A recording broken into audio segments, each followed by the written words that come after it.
Hey Speed Force Squad eyes. It's your speed guru, Chronos, back with another adrenaline-pumping episode of What If Deku Had the Speed Force? Part 2. Now I gotta throw some major love your way for the unwavering support. Seriously, you guys are the heartbeat of this channel, and I'm feeling the Speed Force vibes stronger than ever because of you.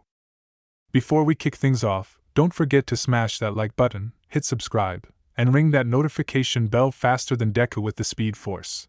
Let's power up this video with your energy and dive straight into the speed-fueled chaos. Chapter 6, The Reverse? After sleeping it off, and some explaining, Izuku woke up the next morning to find his face was still slightly bruised. He touched the area that was still a bit black and winced in pain. Oh man, why hasn't this healed properly? Is it because he was faster?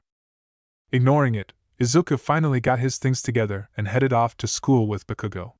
The two walked in silence as they made it to where Hatsume was. Oh hey you two! Did you see the… Hatsume didn't finish the sentence when she saw Izuku's injured face. What happened? She asked in a serious voice, which was uncommon for her. Izuku kept walking. Nothing, come on, we'll be late to school.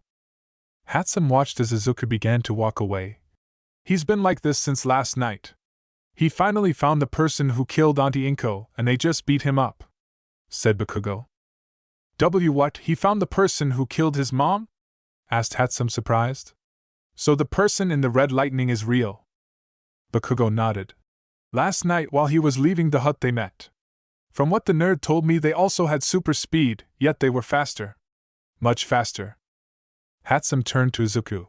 Midoriya. The three arrived at school and noticed a heavy media presence. Some even came up to them and asked if they were Hero students and if they wanted to comment on All Might being a teacher at UA. Unfortunately for them, Izuku and Bakugo didn't stick around to answer any of their questions. Some tried to get in, but UA's security door slammed in their faces before they could get in. Hatsume had to leave for her classes but promised that they would hang out during lunch and talk about what happened. It was now homeroom and Izuku sat in his seat with his head down and hiding his bruises, that is until someone approached. Hey Midoriya, you alright? Asked Uraraka. Izuku sighed and looked up at Uraraka. Whoa, what happened? I got into a fight with someone, said Izuku. A fight? After school, wow, I hope you got a few good hits in, said Uraraka. Izuku let out a small chuckle. I sure as hell did. As they talked, Aizawa walked into the room. Alright everyone, quiet down, I'm going to go over the results of your exercise with All Might. Bakugo, Kirishima, work together next time, if you guys did you might have won. Bakugo crossed his arms. I didn't need help anyway. Now Midoriya and Uraraka, although you won, your victory felt like more of a fluke than anything else. You got lucky to put it simply, especially you Midoriya. You egged Bakugo on and it almost got you hurt. An injured hero is a liability on the battlefield, remember that. Izuku nodded. Aizawa continued with the other students, but at this point Izuku wasn't paying attention. I knew there was a person in the red lightning. And now that I know he exists, Dad can finally get out of prison. And so you will be picking your class president and vice president. I don't care how you do it, just get it done before class ends, said Aizawa. Everyone but Izuku raised their hand. Me! I want to do it! No, it should be me! They all kept yelling out. The yelling snapped Izuku back to reality. Eventually Momo raised her hand. I say we vote, it's the easiest and most effective way of choosing someone. The class agreed and they then began to hand out slips of paper. Once finished they counted up the votes. Aizawa nodded.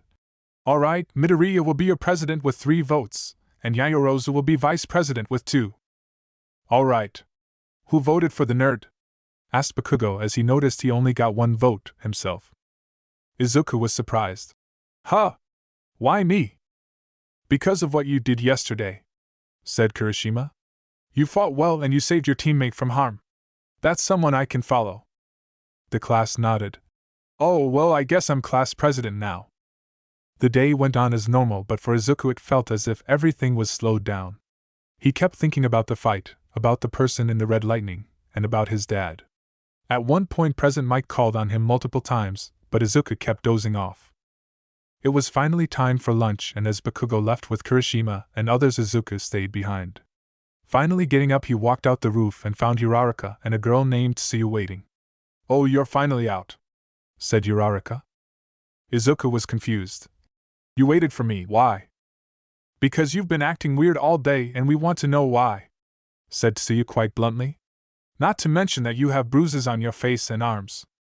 Izuku sighed. "Blunt as ever I see Tsuyu." "Call me Tsu," said Tsu, blinking a couple of times. "Right, Tsu Uraraka, thanks for checking up on me, but I'm fine really." "Midoriya!"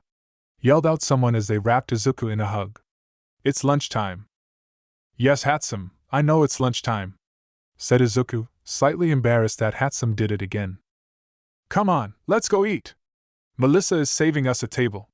Hatsume then looked at Tsu and Uraraka. "You guys can come too." Still a bit surprised that Hatsume came out of nowhere, the two girls stood in shock. But after a while they agreed and all went to the cafeteria. After getting their food, the four went over to a table and found Melissa waiting for them. "There you are, Hatsume. I was starting to think you went back to the lab." Hatsume took a seat. "Nah, if I skip lunch again, Midoriya will be mad at me." Izuku and the rest all sat down as well. "I get mad because you once forgot to eat for 3 days while you worked on a baby." Hatsume shrugged. "You can't stop good work, Midoriya." The girls laughed. That's when Melissa noticed someone new. "Oh, I don't believe we've met. Melissa Shield, it's nice to meet you." Tsu smiled. "Tsuyu Ajiri, but call me Tsu." "So I've been meaning to ask a hero student this, but I haven't gotten around to it. But now that there are 3 hero students here, I'll ask. Why become heroes?" asked Melissa. Izuku stopped eating as he was not expecting such a question. The first one to answer was Tsu. "Well, Ribbit, I have a big family, so I want to be a hero to make sure they don't get hurt." Next up was Uraraka. She nervously scratched her head. "Mine isn't as noble as Tsu's, but I'm doing it for the money." The entire table was surprised. "The money!" they all said at the same time. Uraraka waved her hands in front of her. "Don't get me wrong, I still want to save people. But my parents own a construction company and things have been rough these last few years. So I want to sign up for a good hero agency so I can help my mom and dad." Izuku smiled. "That's a great reason, Uraraka. I'm sure your parents are proud." Uraraka blushed slightly. Thanks." "So what about you, Midoriya? Why do you want to be a hero?" asked Melissa. Everyone turned to Izuku. "Fine, I'll tell you, but it's not a happy story. I want to be a hero to get my dad out of prison. When I was 11, someone came into our house and killed my mom. The police blamed my dad, but I know he's innocent. And once I become a hero, I'll prove it." "Wow, your reason is a noble one," said Melissa. Uraraka nodded. "Yeah. I hope you prove your dad's innocence. Do the police have any idea who could have done it?" "Yeah, I've told them multiple times that it was someone in Red Lightning. But they kept telling me that I was lying or I was misinterpreting what happened that day due to trauma. I know what I saw and I know that they were the ones who did it," said Izuku, slamming his fist onto the table. That's when Hatsume reached out and grabbed Izuku's fist. "You'll find them, I know you will." Izuku smiled. "Thanks guys, it means a lot." "So are you two dating or something?" asked Tsu out of nowhere. Hatsume and Izuku turned and looked at the girl before looking at each other. "And no, we aren't," said Izuku with a slight blush around his cheeks. That's right, we've been friends for a while, but nothing like that," said Hatsume, also blushing slightly. Uraraka, for her part, found herself feeling a bit jealous. At another table, Bakugo suddenly snapped his head up. "Something just happened with the nerd and the inventor." Back with Izuku, Tsu looked at the two, still not convinced. "Right, by the way, how did you get those bruises?" Izuku was about to make up an excuse when all of a sudden an alarm rang out in the cafeteria. Getting up from their seats, everyone looked around. "What's going on?" asked Uraraka. "I don't know, but something must have happened inside of the school," theorized Tsu. Izuku looked over at Hatsume, who nodded. "Go." In a flash of green lightning, Izuku zoomed out of the cafeteria and ran around the school looking for the source of the trouble. Eventually he made it to the entrance, where he found the massive metal gate of UA's entrance broken down. The security door was breached, but how? From what Hatsume told me, that door is virtually unbreakable. Looking at the building, Izuku watched in slow motion as the teachers began to rush the reporters. Seeing that they would have everything under control in a bit, Izuku took off towards the cafeteria. But not before running past the destroyed door and noticing it was turned to ash. With a gust of wind blowing past as he ran, Izuku went back to the others. But as he did, Aizawa saw a flash of green lightning past him and immediately knew who it was. That damn kid, he needs to learn to be more responsible with his speed. If he doesn't, it might get someone killed. Back in the cafeteria, Hatsume, Sue, and Melissa were trying to get out but couldn't thanks to the panic of the other students. Everyone rushed the exit at the same time, causing a massive pileup to occur. "You guys alright?" asked Izuku as he appeared standing at a nearby table. "Barely hanging on over here," said Uraraka as she was being pushed by others. "Everyone is in a panic, Ribbit," said Sue. "They have to calm down or someone is going to get hurt," said Melissa. "The question then becomes how." Hatsume thought about it and then got an idea. "Midoriya!" she called out. Izuku turned. "Do the thing, maybe you can stop them from panicking." Izuku wasn't too sure. "I haven't used that move outside of the lab, Hatsume." "Are you sure it's safe?" Hatsume shrugged. "Great, oh well, got to find out sooner or later." While standing on the table, Izuku began to move his arm rapidly, causing green lightning to spark from just his arm. A few moments later, Izuku had generated enough electrical energy around his arm and began to focus it. It traveled down his arm and towards his hand, all as Izuku threw his arm forward. As the crowd panicked, a green lightning bolt struck the area above the exit. What followed was a loud boom. The whole cafeteria fell silent. They all turned to find Izuku standing on the table with his arm sparking green. "Everyone calm down. It's just the media, they somehow find their way inside. But there's no reason to panic, the teachers are kicking them out as we speak. So can we please go back to enjoying our lunch?" The students began to mutter but ultimately began to walk back to their tables. Sighing, Izuku got off the table. "Well, that was easier than I thought." "Wow, Midoriya! You actually pulled it off. How did it feel?" asked Hatsume. "It felt like my entire arm was twitching, honestly it felt strange. But it worked, so I ain't complaining," said Izuku. Hatsume's eyes gleamed. "We need to make some new gear for you. Oh, maybe even some support devices." "Maybe later, Hatsume, for now let's go back to eating," said Izuku. "Nice one, Midoriya, thanks to you it seems no one got hurt," said Melissa. Izuku nodded. "Thanks, and yeah, that's the important part. Come, let's head back, I'm still hungry." The day went on and it was now time to go home, but as Bakugo walked out of the school he got a text on his phone. Reading the message he sighed. "You shouldn't have gone alone, you damn nerd." Prison. Izuku was once again led into the visitors area and sat down on a chair waiting for his dad to be brought in. This time, however, Izuku was worried, and as his dad was brought in he instantly knew something was wrong with his son. Hisashi sat down and grabbed the phone to talk. "Looking good in the uniform, kid. It suits you." Izuku let out a small chuckle. "Thanks, Dad." That's when Hisashi noticed the bruises on Izuku's face. "Get into a fight, Izuku? I'd think with your speed you'd be untouchable." Izuku sat in silence as he tried to hold back his emotions.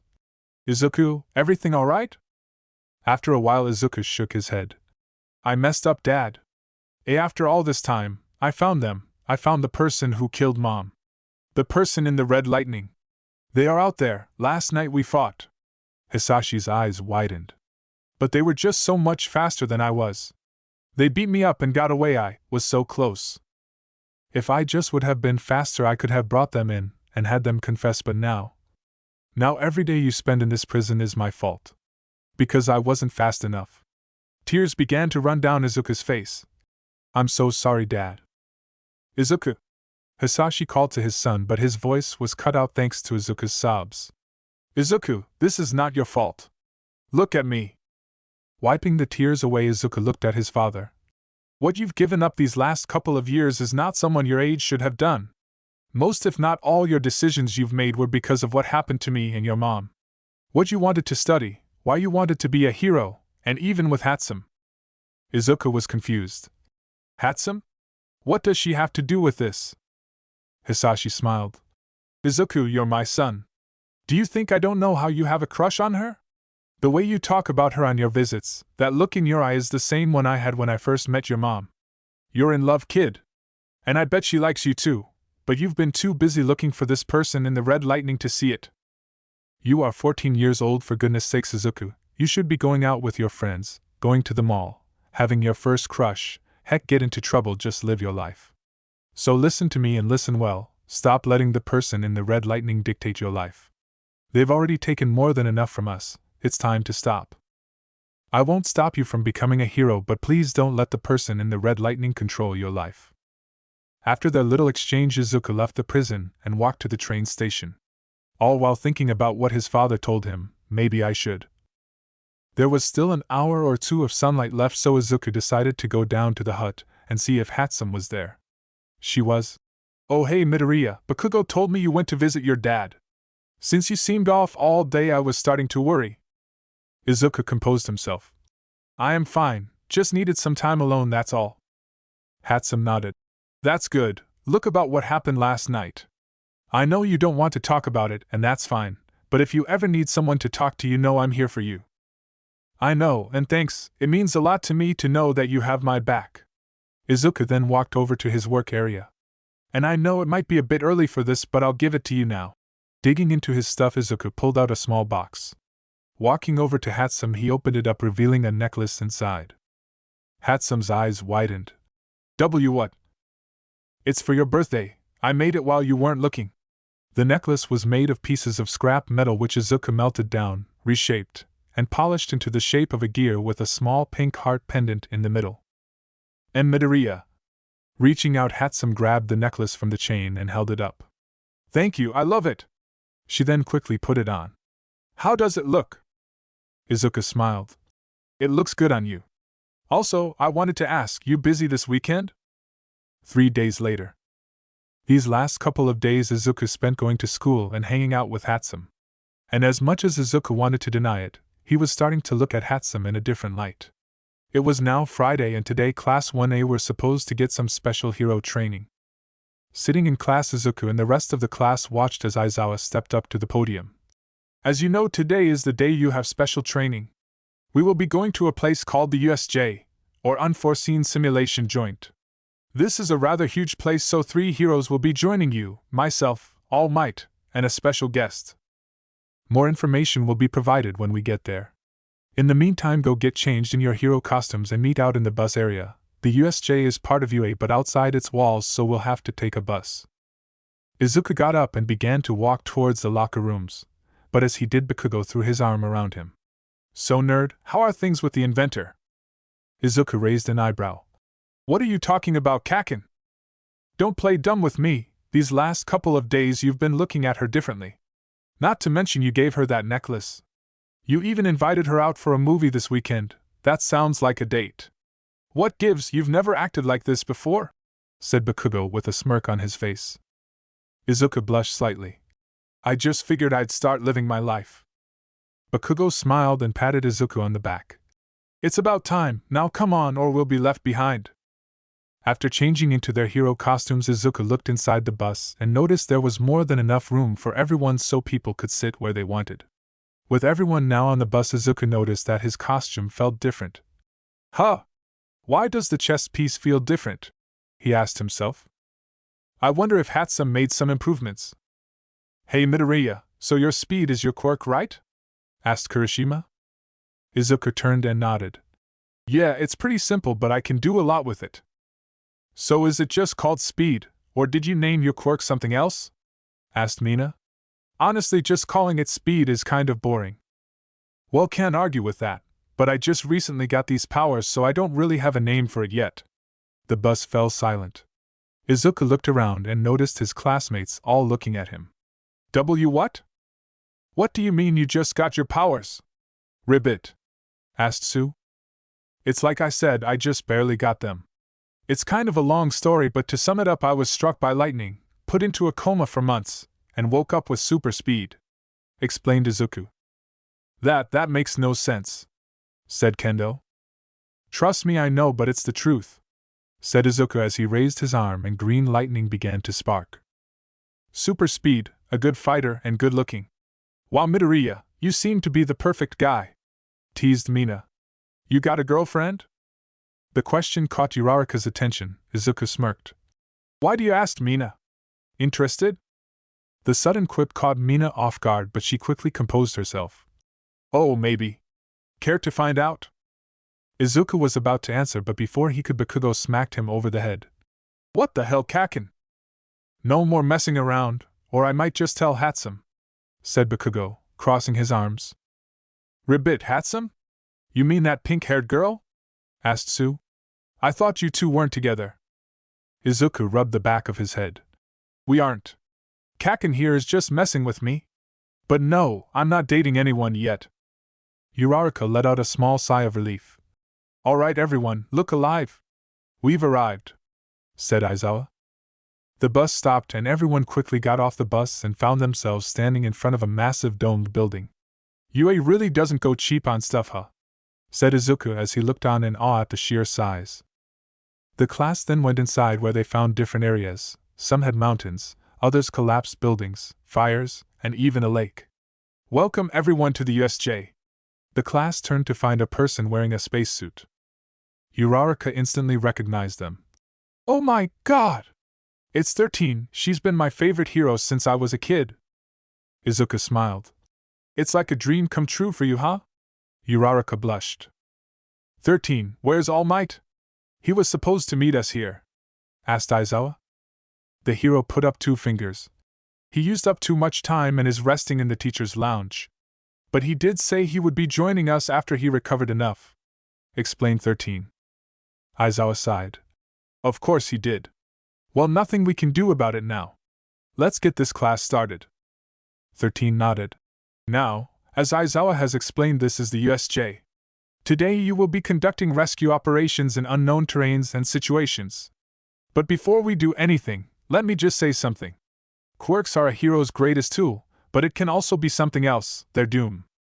Heroes have some of the strongest quirks and are considered weapons. And like with any weapon, it could be used for defense or offense. Take my quirk for example, Black Hole. I can suck up anything with it, and break the target down to its molecular structure. Perfect for rescue missions, but also good at killing someone. That's why we heroes are closely vetted, and we are also under a lot of laws. Izuku looked down at his hands. I can hurt someone if I'm not careful too. That's why you must all learn how to adapt, and take on any hero assignment. The class clapped as 13 finished her speech. Good, now that you know what you'll be doing, we can finally assign groups. Each will be given a different zone. However, as Aizawa explained, he suddenly felt a cold shiver run down his back. Turning and facing down the plaza, Aizawa's eyes widened when he suddenly saw a black portal opening up in the main plaza.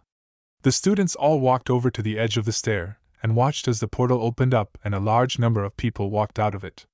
Are those robots? Asked Kirishima. He tried to take another step forward, but Aizawa put his arm up. Don't! Everyone step back now! Those aren't robots, those are real villains, said Izuku as they now covered the entire plaza. But that's when a massive creature with a bird face walked out of the portal, followed by a man with a bunch of hands around his body. Aizawa then pulled down his goggles and prepared his capture weapon. Can anyone get a call out to UA? Kaminari tried to get a signal but couldn't. No sir, I can't get anything. Izuku tried to contact Hatsume through his earpiece, but only static was heard. Damn, nothing over here either. Someone down there is jamming any and all signals, said Aizawa. 13, stay with the kids and get out of here. I'll hold them back as long as I can. Izuku was surprised. Don't be an idiot, Aizawa, you fight at close range. If you fight this many people at once. But Aizawa just smiled. That's what's wrong with you speed-type quirk users, you look at everything too simply. That's when Izuku and the rest of the class watched as Aizawa jumped down the stairs and run towards the villains. Come on, let's head to the exit, ordered 13. The class then all turned and began to run, all but Izuku. He stayed and watched Aizawa run down the stairs. Come on, Midoriya, Aizawa will be fine, we have to trust him, said Uraraka, grabbing him by the arm. Izuku nodded. Yeah, alright, fine, let's go. Down in the plaza, the villain with the hands looked around. No All Might. The intel said he would be here. Shigaraki, all but one of the people we've brought have passed through, explained a man covered in black mist. Let me guess, it was that one, asked Shigaraki. The black mist person nodded. They said they would be here, but remember the one in the green suit is theirs, so do not touch him. We will stick to the plan, Kurogyri.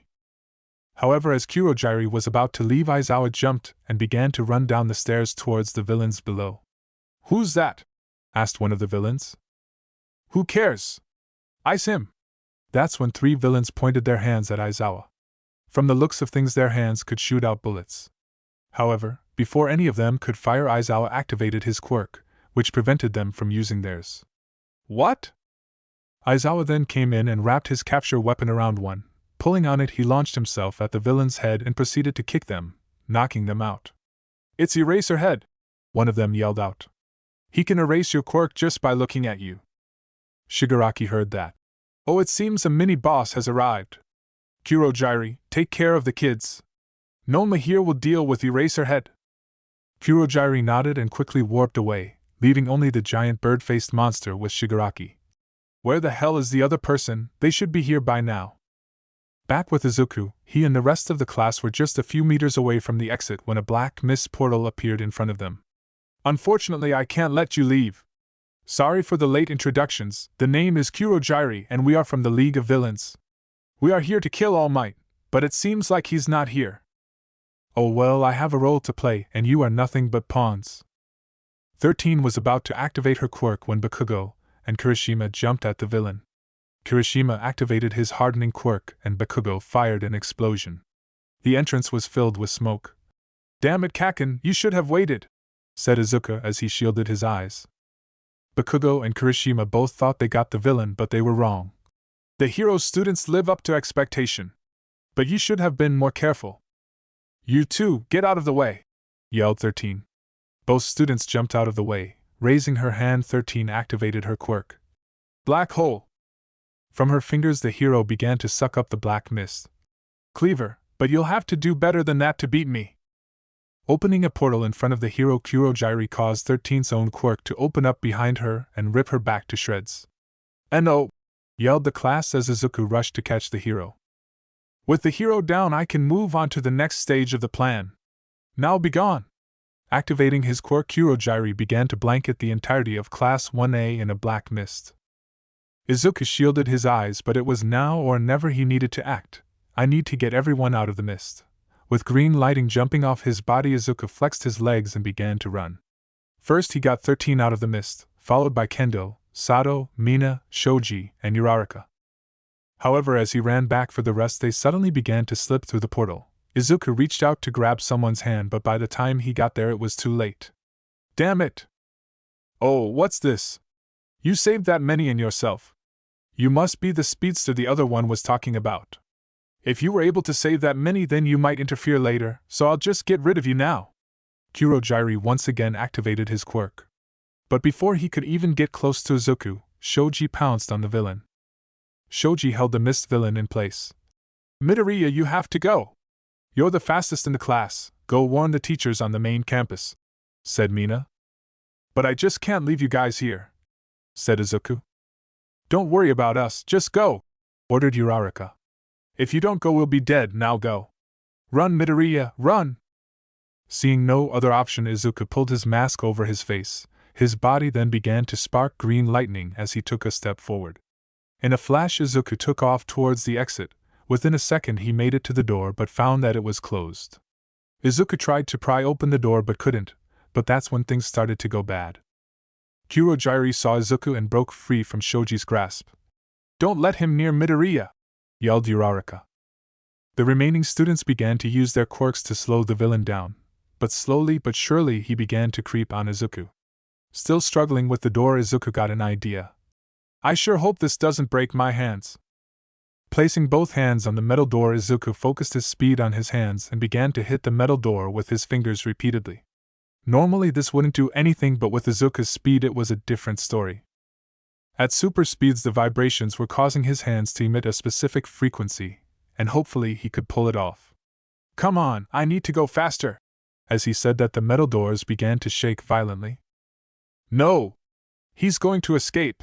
Yelled Kurogyri as he began to blanket Izuku with his mist. However, just as his portals were about to reach Izuku, the metal door exploded.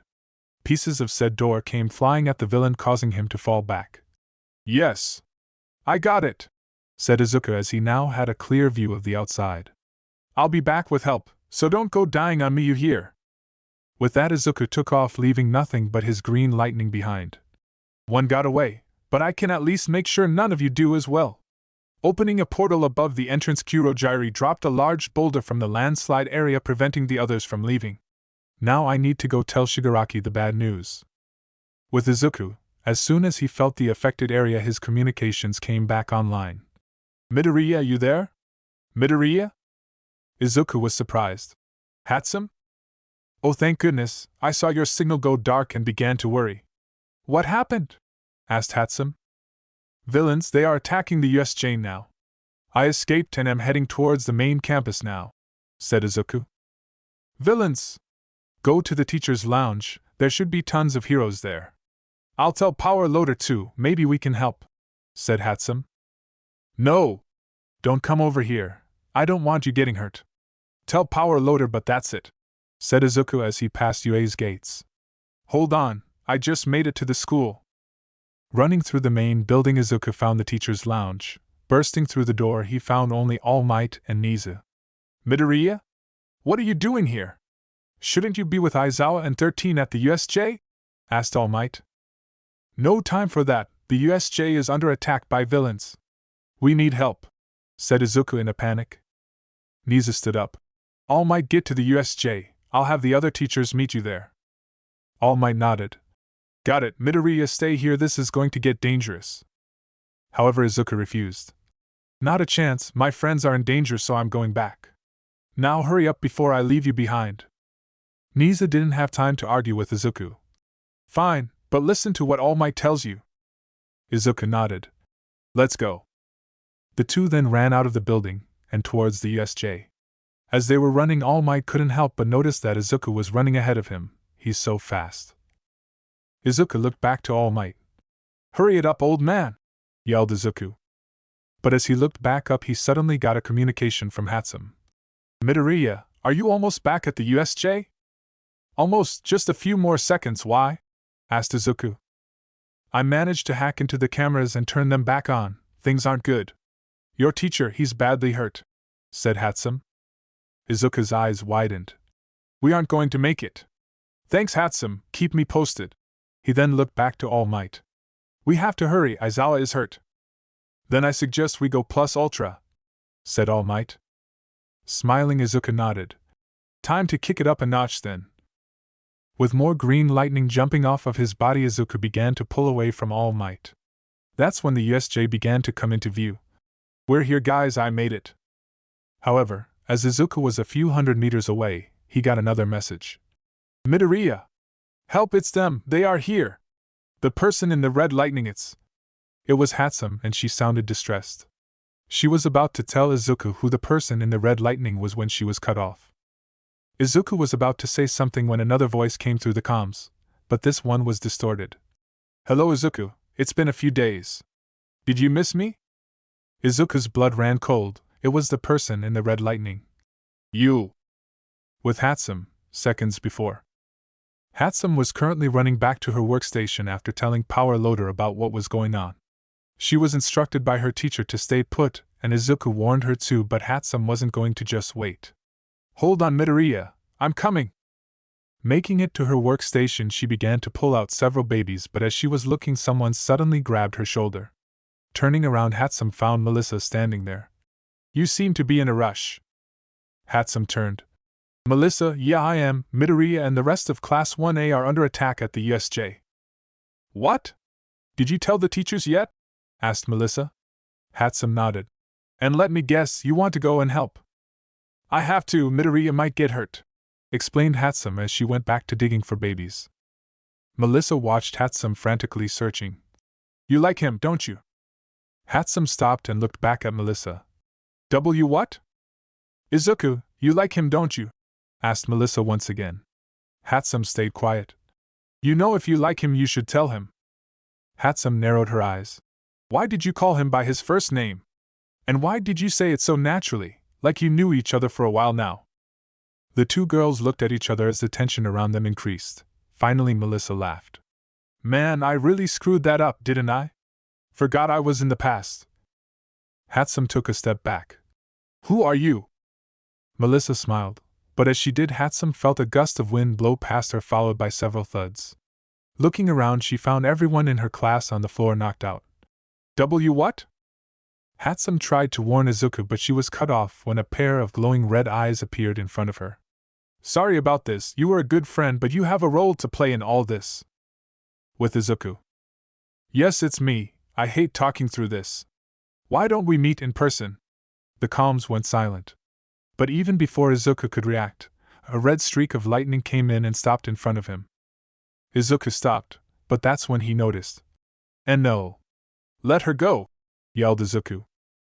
There with their hand around Hatsume's neck was the person in the red lightning. All Might stopped as well. Who is that? Izuku gritted his teeth. That's the person who killed my mom. Now getting a closer look at the person Izuku noticed that their suit was exactly like his, just red in color. I've done more than that, Izuku, but you don't have to worry about that now. There's someone who needs your help now. Raising his hand the person lifted Hatsume off the ground causing her to gasp for air.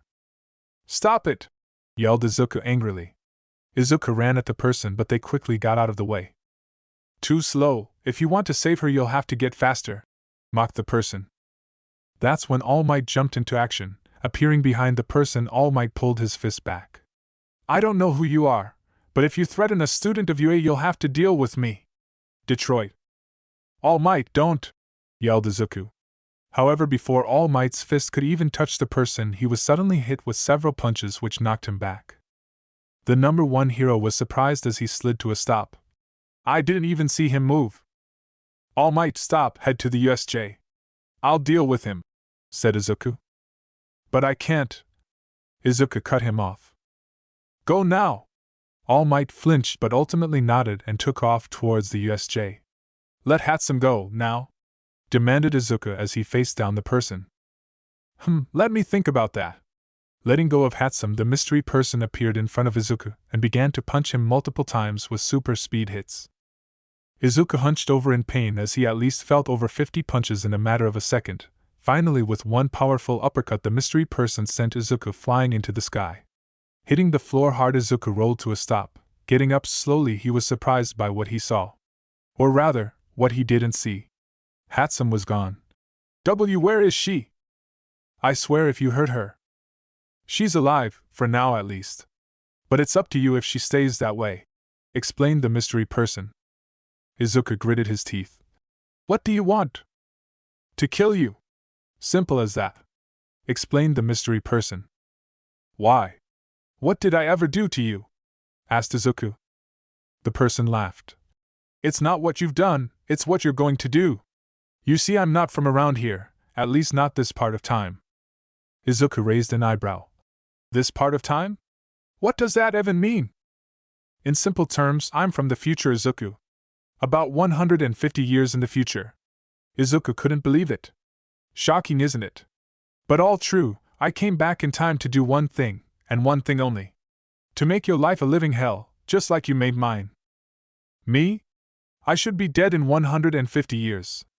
I've done nothing to you, said Izuku. Nothing, you say? Nothing. The mystery person ran up to Izuku and grabbed him by the neck. You took everything from me, my life, my family, and my title. I earned it all, but you couldn't take it. No, you just had to come in here to ruin all my fun. Izuku reeled back in fear as the person's eyes began to glow brighter with red. Their body was also vibrating, so he couldn't tell who they were. Why, you called us friends before, how is that possible? The mystery person threw Izuku to the side.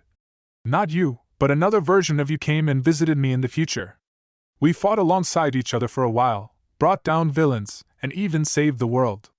But you didn't like sharing the glory? No, there was only room for one speedster, and it couldn't be me. So you ruined me, took everything, and left me for dead. But I couldn't, no, I wouldn't accept it. If I couldn't make you pay then, I would do it in the past. Before you became a hero, before you were the fastest man alive. So everything, all the bad things that happened in my life were because of you? Asked Izuku. The mystery person smiled. Every last thing. But now that I'm here, I can take away the thing you value the most besides your life. The girl. Once I deal with her, I will kill you. Izuku clenched his fists. Mom dying, Dad going to prison, that was all you. The person stayed silent, which only confirmed everything to Izuku. Why you son of a bitch! With green lightning jumping off his body, Izuku ran at the person. I guess we're doing this again. The mystery person took off, Izuku gave chase, and it seemed like a repeat of last time was inevitable. But this time the mystery person was fighting for real. Running through multiple cities the two fought, Izuku would go in for a kick, but the mystery person would just block and counter. While in a city, the mystery person managed to grab and throw Izuku towards a wall of a tall skyscraper. Landing feet first, Izuku began to run up the wall itself.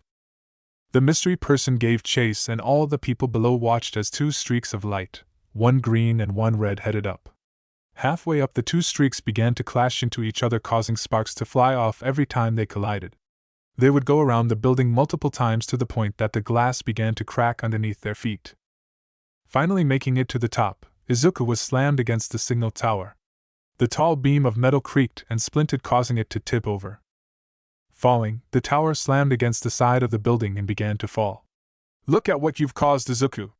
Watch as helpless people die because of you. Grabbing his face, the mystery person forced Izuku to watch the beam fall. Down below, the echoing screams of people were heard as they ran for their lives. And no, let me go. The mystery person smiled. Never. You are going to watch this to the end. That's when Izuku became angry. Vibrating his hand, he began to build up electricity. I said, let me go. Breaking free from the person's grasp, Izuku turned around and tossed the electricity he was building up at the person. Taken off guard, the lightning hit the mystery person in the face. Gaha!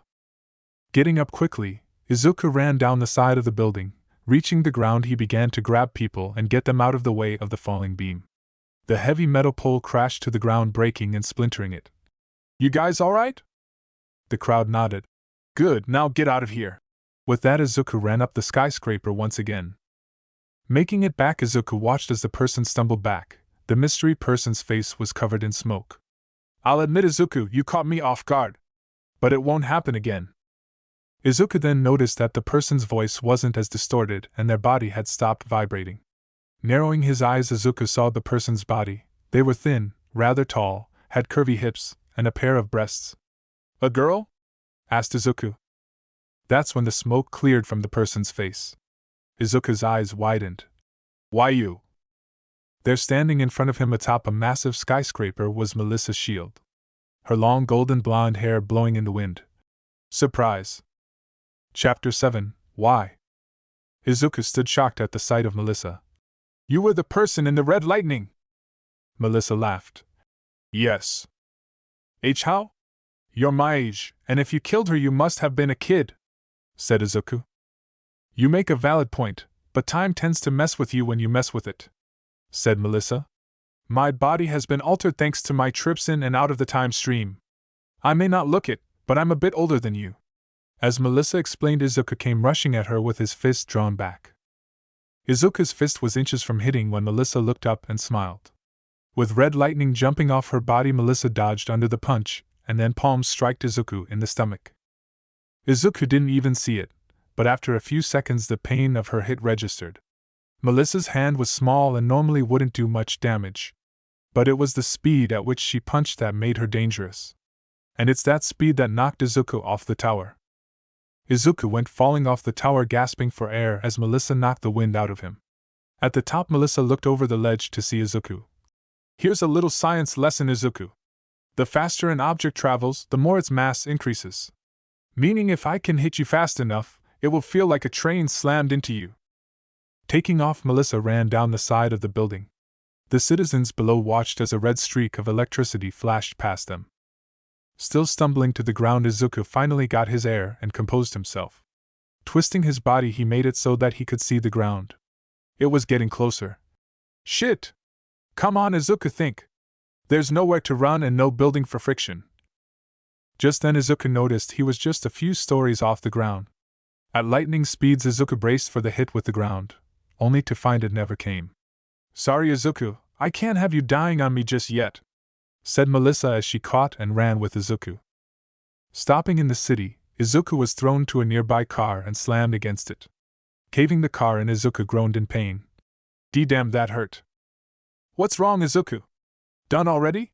mocked Melissa as she stood a few meters away. "To think you will become the fastest man alive!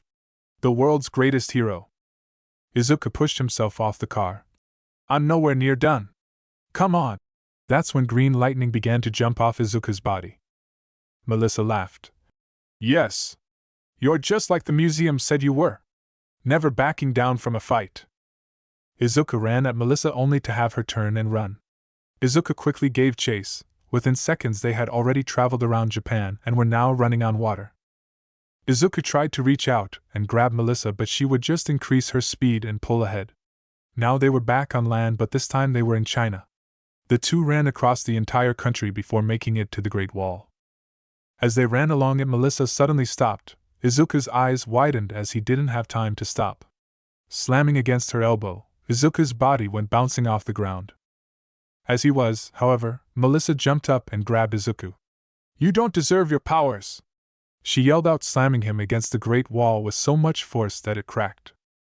She then proceeded to punch Izuku rapidly in the torso before grabbing him and slamming him back into the wall. Getting frustrated, Izuku threw a wild punch that managed to connect. He then followed it up with another right hook, then a left, and then finished it with an uppercut. As Melissa grunted in pain, Izuku began to charge up his arm with green lightning. "You'll pay for what you did to me!" Throwing his arm forward, Izuku threw a bolt of lightning at Melissa. But as it moved closer to her, she simply smiled. "I won't, but you on the other hand will." At the last second, Melissa managed to move out of the way. Seeing a chance, Melissa grabbed Izuku in the air and ran. Using him as a shield, Izuku was slammed against mountains and forests. With each hit, parts of his costume would tear off. Finally, Melissa made it back to UA, where she threw Izuku's body on the ground in front of the USJ. With blood dripping onto the floor, and his costume ripped to shreds, Izuku slowly began to pick himself up. "Why? What did I ever do to you?" "Because you didn't want me. As a child I grew up learning about Izuku Midoriya and all his great achievements. I guess you could say I was your biggest fan. And one day, as fate would have it, I was working on an experiment when I was struck by lightning and fell into a batch of chemicals. Before I knew it, I too had speed-based powers. Finally I thought, this was a chance to become who I admired the most in the world," explained Melissa. "So I became you. I became a hero. I even wore one of your old costumes. I ran around stopping threats and eliminating them. But the people, they didn't like me. They would call me a fake, a fraud, a copy. They made it clear that I could never be you. But all that didn't matter to me. As long as I can do what you did, it wouldn't matter." Melissa's face then turned stern. "But that all changed when you arrived. Another version of you came to my time. At first you were happy to see your name live on. We even fought together on multiple occasions, but I could see it in your eyes. You looked at me with contempt and hate. So I asked you about it, and do you know what you said?" Melissa laughed. "You said that there was only one true Izuku, and it would never be me. No matter how hard I tried, no matter how hard I fought, no matter how fast I ran, I would never be a true speeder. You even went so far as to rip the lightning bolt off my chest. That broke me. All I ever wanted was to be like you, but that wouldn't be possible with you in the picture. There was just not enough room for two speeders." Izuku stood horrified at the story. "But it's fine, I soon realized that you were just jealous. That I became a better speedster than you ever could. After you took my symbol, I went and got a new one. Want to guess where I got it from?" asked Melissa, pointing to the chess piece. Izuku's eyes widened. "From the other me." Melissa nodded. "Yes. From that day on, I made it my sole purpose in life to make sure you felt the same way I felt. You ruined my life, Izuku, so I decided to ruin yours. So I traveled back in time to make sure that happened. So everything, every small inconvenience in your life since your mother died, that was me." "That time I broke my arm?" asked Izuku. "That was me," explained Melissa. "Everything in your life has been dictated by me and me alone. If I could have just made it so that you never became a hero, I would be the real speedster. So I went to the past with the intention to kill you, but as I was going to kill you, my body began to fade out of existence. That's when I realized that I couldn't kill you then, since dying would mean I ceased to exist. So I did the next best thing and killed your mother," said Melissa with a smile. Izuku gritted his teeth. There was another. I remember seeing you, but I also saw a green streak of lightning running by." "Who was that?" Melissa raised her finger and waved it. "Sorry, but I can't tell you everything. But I will tell you this, you were involved." Izuku stood in complete shock, but as he processed everything, Melissa came in and punched him across the face. "Get your head in the game, Izuku! It would be a shame if you died before you could save Hatsume." Staggering back, Izuku had blood running down his nose. "You bitch! I'll kill you!" As Izuku wiped away the blood, his eyes began to spark green with power. "This ends today!"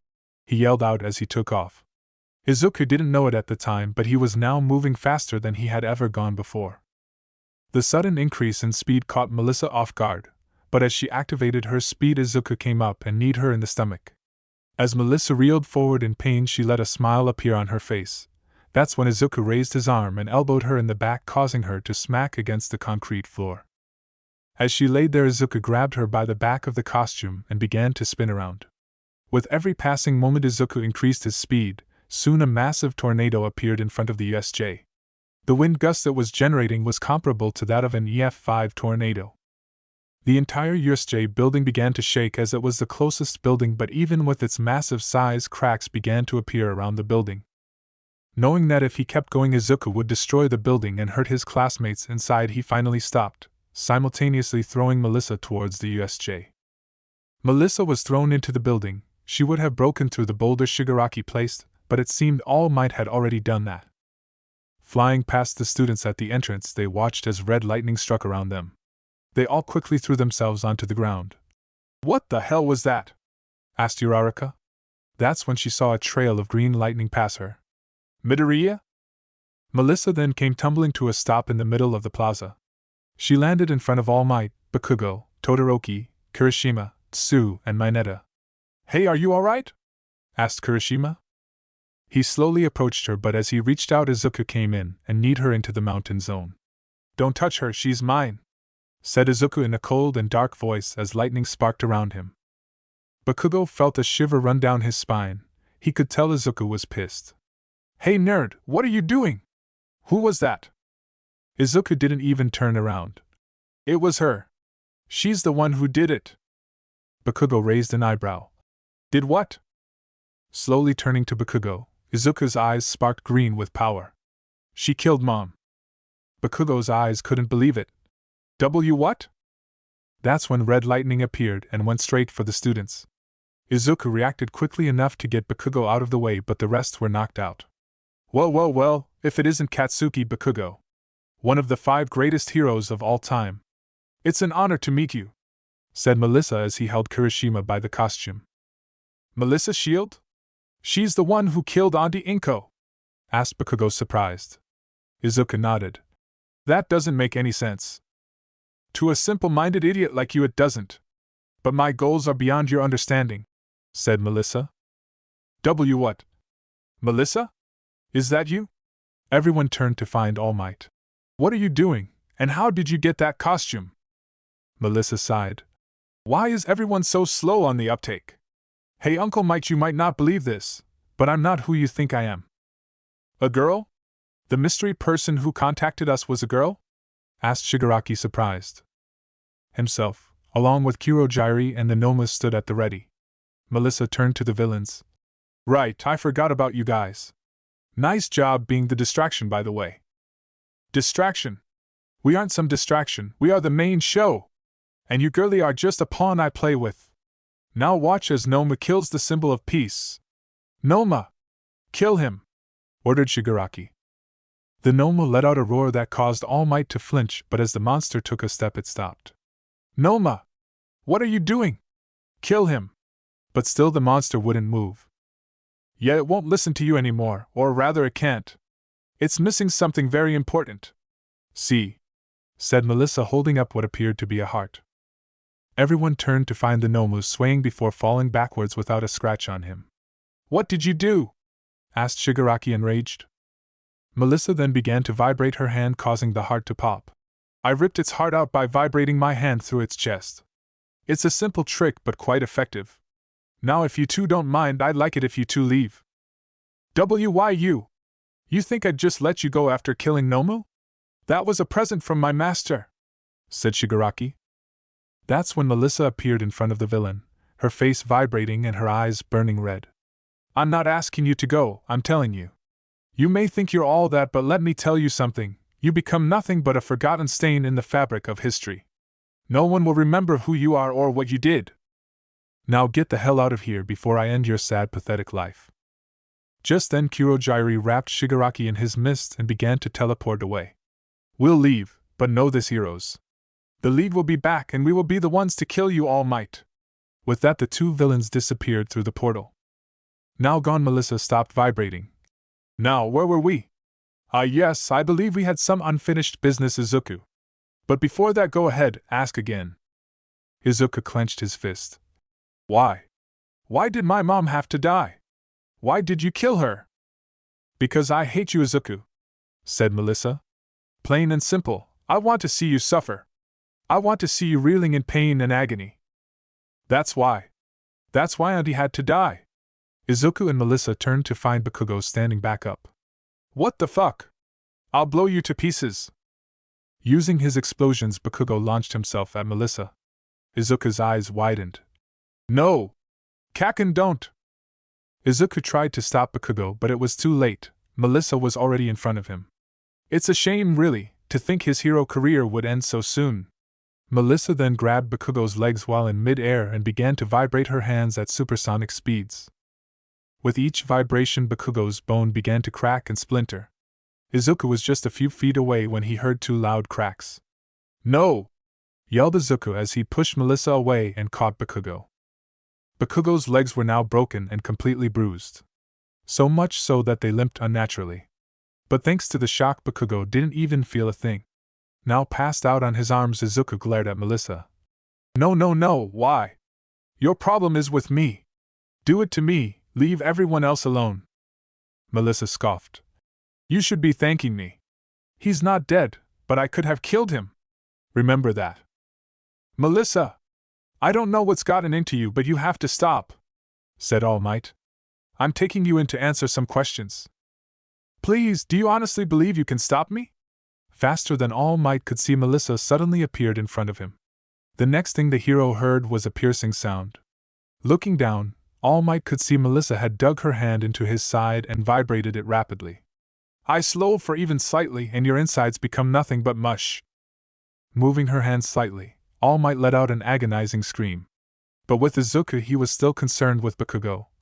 Wake up, Kaken! Come and wake up! Suddenly Bakugo opened one eye. Take her down. I can't, she's too fast, said Izuku as All Might's yells were heard in the background. Bakugo smiled. Don't give me that shit, nerd. Are you really going to let yourself down now? You finally have the perfect chance to get revenge. Take it. Now go, nerd, run! Alright, but first I have to get you guys out of the way. In a flash, Izuku carried Bakugo to the entrance of the USJ. Stay here, I'll bring the rest of the class. Within a matter of 5 seconds, Izuku ran around the entirety of the USJ and grabbed everyone and got them to the entrance. As he had the last student, Izuku turned and looked at All Might, still getting beat up by Melissa. Let that be a lesson, All Might, don't just say words if you don't really mean it. As he put down Momo, he then looked at the class and counted that everyone was there. Alright, go, head to the main campus. The teachers won't be far behind. What about you, Midoriya? Asked Jiro. Izuku turned towards the plaza. I'm going to bring in the person who killed my mom.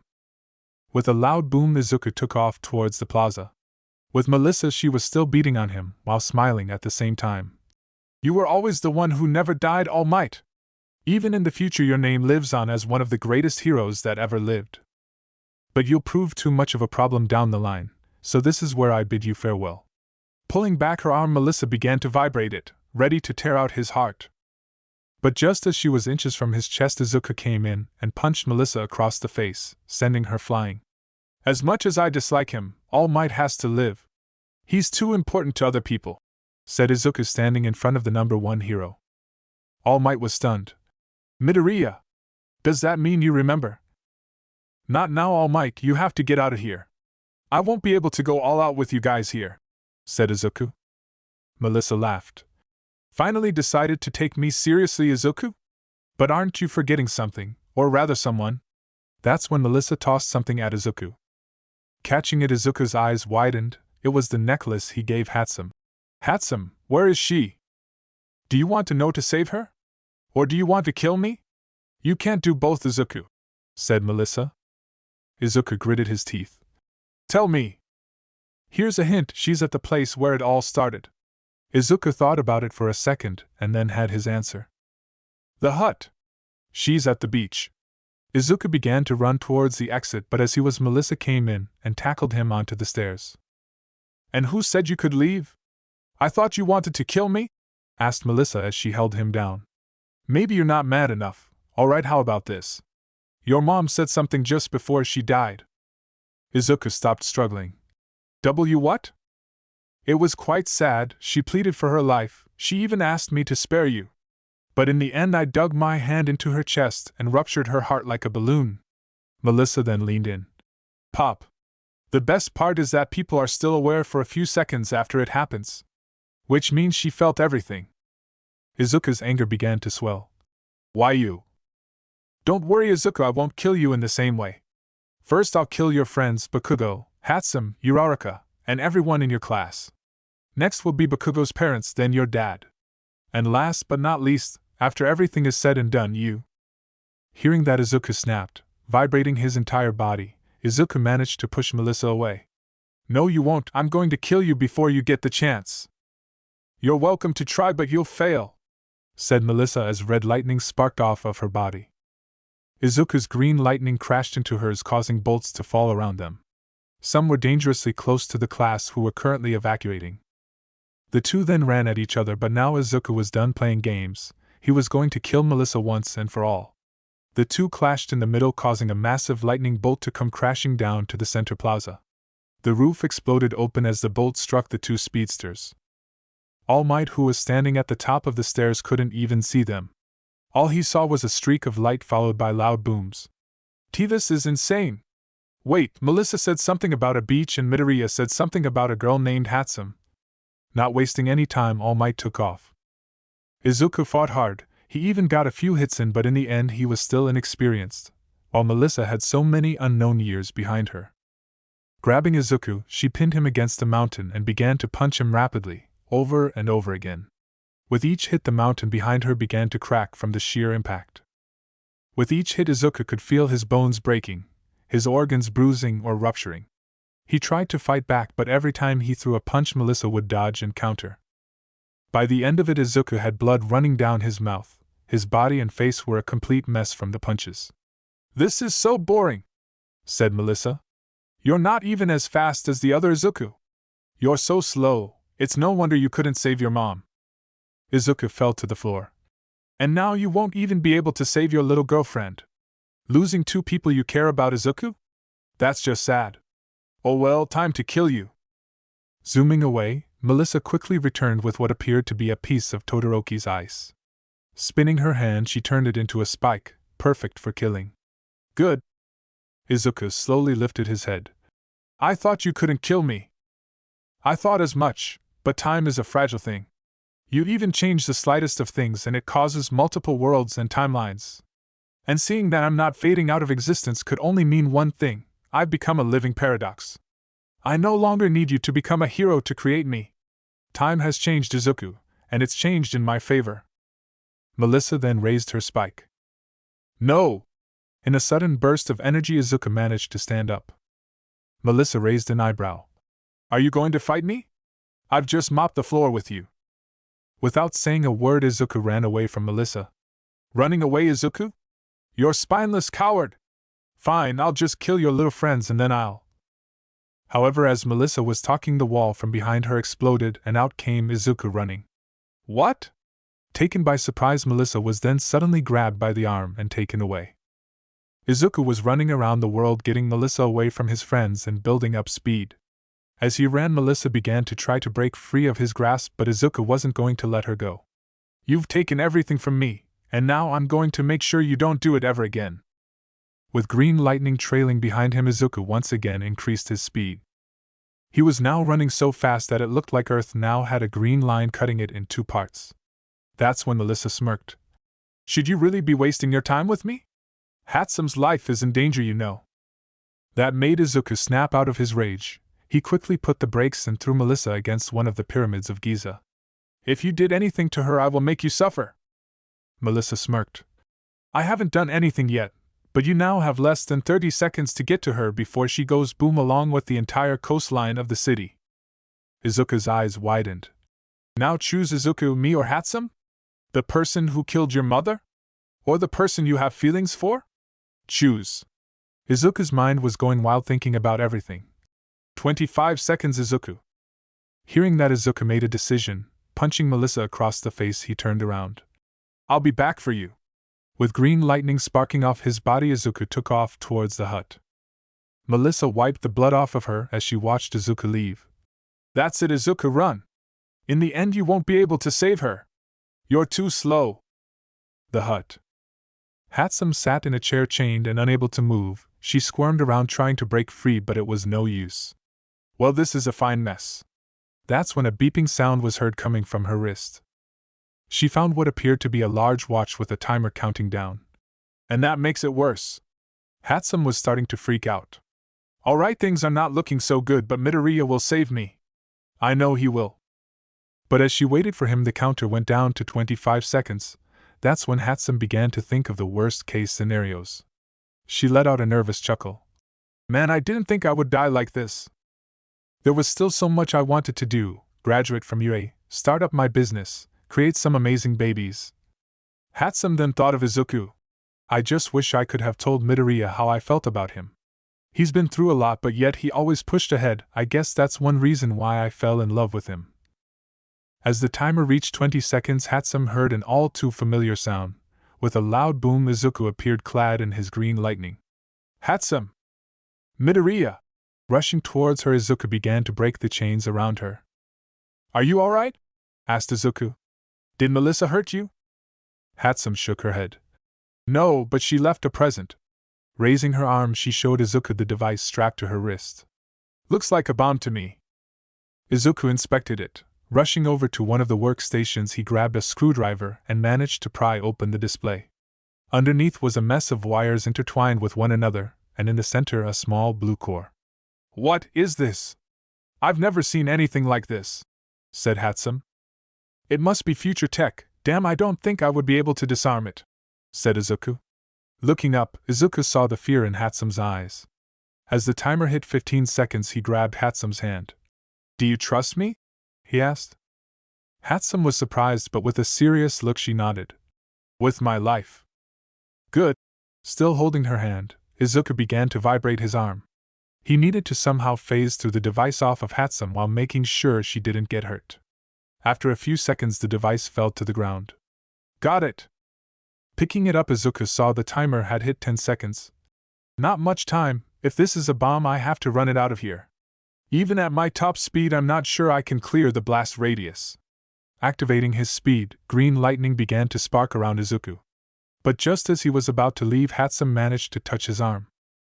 As she touched him, Hatsume noticed that things were slowed down around her. Izuku turned. What? Hatsume, let me go. Wait, please. I have something to tell you. Pulling Izuku in, Hatsume kissed him on the lips. After what felt like seconds but in reality was not even half a second, they pulled away. You better come back to me. With a slight blush, Izuku nodded. I will. With a loud crockum, Izuku took off and ran toward the ocean. He needed to get far away from Japan and make sure there were no populated islands nearby. Since this bomb was from the future, the yield should be greater than any nuke we have now, thought Izuku as he ran across the water. Now several hundred kilometers from Japan, Izuku looked down at the device to see a time of 5 seconds left. It's now or never! Throwing the device, Izuku turned around and began to run away. The device hit the water, and as it slowly began to sink into the sea, the timer hit 0. A massive explosion erupted from the water. The heat of the explosion was enough to evaporate the water. Izuku ran as the fireball was close behind him. Come on, come on! As he said that, a bright light covered Izuku completely. Down by the butt, Hatsume went outside just in time to see a massive fireball light up the horizon. Midoriya! After a few seconds, a mushroom cloud then appeared, followed by a green streak of lightning. You called? Asked Izuku as he stopped in front of Hatsume. With tears in her eyes, Hatsume smiled. You dummy! Throwing her arms around Izuku, the two embraced. I'm back, Hatsume, said Izuku as he held her tight. Well, isn't this nice? Said a voice behind them. Turning, they both saw Melissa standing in front of them. Congratulations, Izuku, you managed to save Mei. Now it's time to take care of you, said Izuku. I don't think so. But tell you what, I'll give you the same chance I gave the other you. Let's race, suggested Melissa. First one to run around the Earth 50 times and go back to the USJ wins. If you win, I'll turn myself in, no fuss, no drama, no nothing. Izuku stayed silent. I don't like this, Midoriya. What if it's a trap? Asked Hatsume. And what if you win? Asked Izuku. Melissa smiled. You die. Izuku thought about it. He was actually thinking about racing Melissa. Only one problem. Izuku knew she was faster than him. Could he really win, or was that just a lost cause? Either way, Izuku finally had a chance to take the person who killed his mom down. Taking a deep breath, Izuku stepped forward. Let's do this. Hatsume was shocked. Midoriya. Very well, let's have Mei here meet us at the USJ. She can judge who wins. Sound fair to you? Asked Melissa. Izuku nodded. Yes. He then turned to Hatsume. Come on, I'm taking you to the USJ. However, before they left, Hatsume grabbed a tablet from her workstation. Alright, let's go. In a flash, Izuku picked up Hatsume and began to run towards the USJ. Within moments, Izuku arrived outside the building. His entire class was outside waiting for the teachers to arrive. Stopping in front of them, Izuku put Hatsume down. Midoriya! You made it back, said Mina, happy to see that her classmate was fine. But that's when the class could see the serious face on Izuku. I'll be back. Wait, Midoriya, don't go, pleaded Hatsume. If you lose, you'll die. Please don't go. I have to, Hatsume. This could be my one and only chance to get my dad out of prison, said Izuku. What if you lose? What if you're not fast enough? What happens then? Please don't race her, said Hatsume. Then that's what happens, said Izuku. I will win no matter what. Hatsume was about to say something else when Bakugo grabbed her wrist. There's no changing his mind. Once the nerd decides he's going to do something, he won't stop. You should know that. Reluctantly, Hatsume turned to Izuku. You better win. Count on it. With a loud crockum, Izuku took off towards the hut. Within seconds, Izuku appeared in front of Melissa. It's about time. I was starting to think you ran off. Shut up and let's go. The faster I beat you, the faster I get back to my friends, said Izuku as he lined up at the shoreline. Melissa smirked. I can respect that. The two now stood at the shoreline ready. On go, 3. Izuku closed his eyes. 2. Izuku then thought of his father. 1. Before thinking about his mother. He needed to win for her, and he intended to. Go! Chapter 8, Treacherous Force. As soon as Melissa said go, Izuku felt every fiber of his body tighten up and launch itself forward as he took the first step. The wind hit Izuku's face as he now ran across the water, his green lightning striking the water as he zoomed past. Hatsume was in front of the USJ looking at the tablet she got from the hut. It was actually a tracker. How are you tracking them when they are moving so fast? Asked Momo. Midoriya gives off a specific energy signature when he runs. All I have to do is find that signature, and I can track him from anywhere, explained Hatsume. They are coming around now. The class looked up to see a flash of green and red lightning past them. That was just 2 minutes. How fast are they moving? Asked Mineta. Momo thought about it. If it's taking them 2 minutes to go around the Earth, then that means they are traveling about 750,000 miles per hour. That's amazing, said Uraraka. And look, it seems Midoriya is able to keep up. That's when Hatsume got worried. He's keeping up for now. But Melissa is much faster, she's just toying with him. Making their second lap around the Earth, Izuku still was right behind Melissa. So how does it feel, Izuku? To have the wind blow past your face?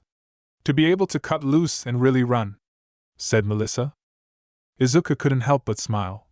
Honestly, it feels amazing. But that doesn't matter right now. I'm going to win this race and get my dad out of prison.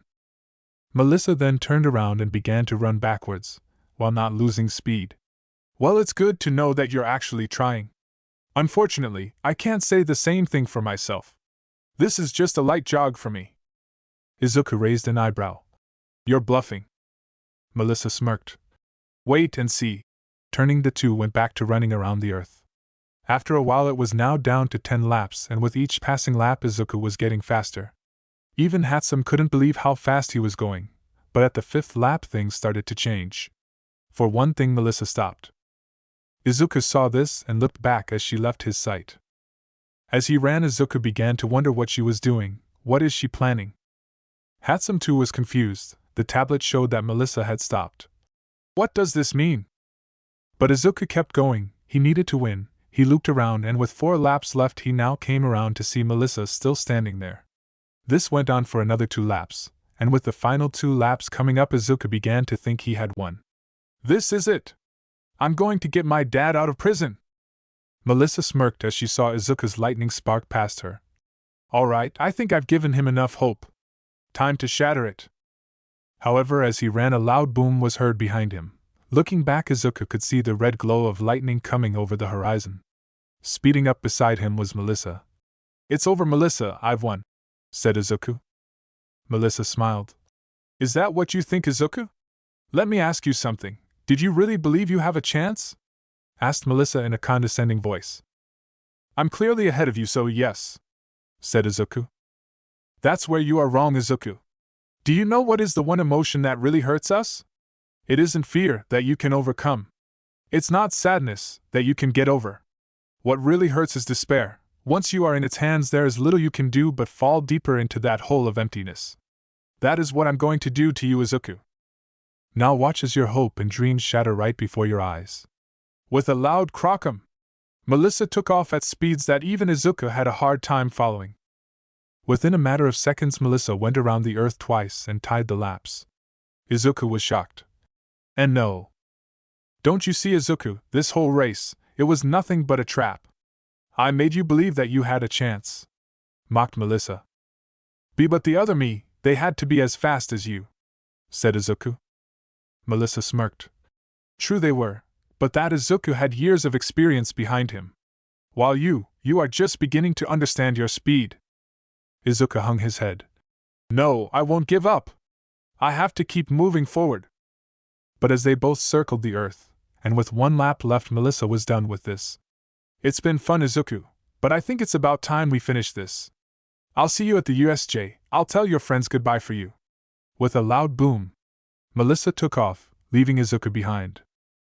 Izuku tried to reach out for Melissa, but it was far too late. In a matter of seconds, Melissa will finish the race and all of Izuku's friends and family would be dead. And there wasn't a damn thing he could do about it.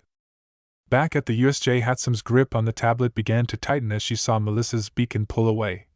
It's over. Izuku's going to lose. Bakugo, who had crutches, gritted his teeth. It can't end like this. Everyone get ready. We got another villain coming. The students quickly got into a fighting stance. Will we even be able to touch her? Asked Uraraka. I don't know, but we have to try, said Jiro. Hatsume then looked down at the tablet and noticed Melissa had done it. She had completed the 50 laps. She won. Melissa then changed directions and made a beeline toward the USJ. Incoming! North side! The class turned toward the north to find the sky lit up with red lightning. Fear now struck into the hearts of the students, as with each passing moment the lights would get brighter. Come on, Midoriya, we still need you. With Izuku, knowing that it was all over, he closed his eyes. Bakugo, Uraraka, Hatsume, I'm so sorry. I just wasn't fast enough. However, as Izuku sulked, someone's voice echoed into his mind and uttered a single word in an echoey, distorted voice. Run! Suddenly Izuku could feel his heart rate shoot up as power coursed through his body. I have to run faster! Turning, he made his way halfway around the world and towards the USJ faster than he had ever gone before. At the USJ, The class didn't even have time to react when Melissa ran in between them and stopped in front of Hatsume. Her glowing red eyes scared the support course student that she fell over. Sorry about this, May. You were a good person to everyone in the class, even me. In the future I never had any friends, so I never knew what that felt like. In many ways, however, you've shown me what it's like to have a friend. With a horrified look on her face, Hatsume watched as Melissa raised her hand and began to vibrate it at supersonic speeds. Forgive me, but you're already dead to me. Melissa then thrusted her hand down towards Hatsume's chest as the class all ran at her in slow motion. But just as she was about to kill Hatsume, Melissa heard a loud boom. She turned to look at what made the sound but only managed to see Izuku with his fist pulled back for a split second. Running by her, Izuku managed to hit Melissa across the face. The hit knocked her back meters, but she still was upright. What the hell was that? She yelled as Izuku disappeared. The class was surprised as well. They didn't see Izuku, but they saw his green lightning trailing behind him. Still regaining her composure after the hit, Melissa once again heard a loud boom, coming from the same direction as the first time. But this time she wouldn't let Izuku catch her off guard. This time she got ready. With a loud boom, Izuku appeared in Melissa's vision. There you are! She then ran at him, but as she took 5 steps, Izuku's fist appeared in front of her. Melissa's eyes widened as Izuku got another hit in, and once again disappeared. This time the hit was enough to force Melissa to one knee. Looking up, she had blood running down her nose. No, it's not possible! How does he have access to it? He shouldn't have it for another couple of years, groaned Melissa as she stood up, only to be knocked back once again by a green streak of lightning. The class watched as a green light slammed into Melissa over and over again. Is that Midoriya? Asked Uraraka. Bakugo was stunned. I think. Hatsume? Looking at her tablet, Hatsume watched as the tracker showed Izuku running around the earth in a split second and increasing in speed. It's him, but he's running so fast the tracker isn't working right. She then looked up to see Melissa with her costume ripped in various places. Does he plan on killing her? With one final punch, Izuku sent Melissa flying, causing her to slide to a stop on her back and slamming against the USJ itself. Going around the world once more, Izuku stopped in front of Melissa, his eyes burning green, lightning jumping off of him, and his entire body vibrating. Melissa tried to get up but was stopped when Izuku kicked her back down. He then began to fire a barrage of punches. Each hit sparked lightning as they crashed into Melissa's body. This is for my MOM! Yelled Izuku as he punched Melissa in the face. Now with blood dripping down her face and lips, Melissa smiled, which only pissed off Izuku. Raising his hand, Izuku began to vibrate it. The class was stunned. He was going to kill her. Yes, that's it, kill me! It's what you want, isn't it? After all, I am the one who killed your mom. Come on, let the hatred take over, kill me! Said Melissa, daring Izuku to do it. That's when Izuku lowered his hand and pointed it directly in front of Melissa's heart. Hatsume's eyes widened. She knew if Izuku killed her, then it wouldn't end well for him. But on the other hand, she could never understand the rage and hate in his mind right now. He finally had the person who killed his mom put his dad in prison right in front of him. If Hatsume was in his place, would she let the person go? She was about to take a step forward when All Might appeared along with the other teachers. Midoriya! Stop, don't kill her! Izuku looked at the number 1 hero, his eyes still burning green with power. Why should I? A cold shiver ran down the spines of everyone present. It wasn't what he said that scared them, it was how he said it that did. In all his years of fighting crime, All Might had only heard that tone of speaking from one person. We can put her in jail, make her testify about what happened that night with your father. I can make sure it never happens again, just calm down. Hearing that made Izuku lower his hand, but as he did, Melissa began to laugh. Even if your father gets out of prison, I won't let you have any semblance of happiness. I would get out, and I would kill him, just like I did to your mother. That infuriated Izuku. Once again vibrating his hand, Izuku threw it forward but stopped when he touched her chest. Hatsume was about to say something when Bakugo stopped her. No, he has to choose for himself. Hatsume turned to Izuku. You're right. Come on, Izuku, do it. Kill me, taunted Melissa. Gritting his teeth, Izuku stopped his hand and grabbed Melissa by the costume. I want to kill you so badly right now. I want to tear you limb from limb. I want to make you pay for what you've done to me. But much to Melissa's surprise, Izuku let her go. But that would just make me a killer, like you. Mom wouldn't want that. All Might breathed a sigh of relief hearing that. You should already know what she wants, said Melissa. Izuku was confused at that question. What? Melissa laughed. Come now, Izuku, don't tell me you haven't figured it out yet. The other person, the one in the green lightning, it was you. Izuku's eyes widened. Why, you're lying. Am I? Asked Melissa. Izuku was surprised. Could Melissa be telling the truth? Seeing a chance, Melissa got up and ran at Hatsume. Snapping out of his trance, Izuku quickly caught up and caught her fist as she was about to kill Hatsume. It's like I said, Izuku, I won't stop. Even if you put me in jail, I will never stop trying to make your life miserable. I killed your mother, and if given the chance I will kill your father and everyone you hold dear. That was the final straw. All Might, you heard that, right? Asked Izuku, as he looked at the floor. All Might nodded. I did. Looking up, Izuku's eyes burned green with power. Good. Grabbing Melissa by the collar, Izuku began to run. Hatsume looked down and noticed the speed at which Izuku was going at. What is he planning? With Melissa in front of him, Izuku ran with everything he had. What's the use, Izuku? You won't kill me, and I won't stop until you're dead. So what's the plan? Asked Melissa as Ash was now face to face with Izuku. I don't know, but all I can do is run. With that, a loud boom echoed throughout the earth as Izuku increased his speed.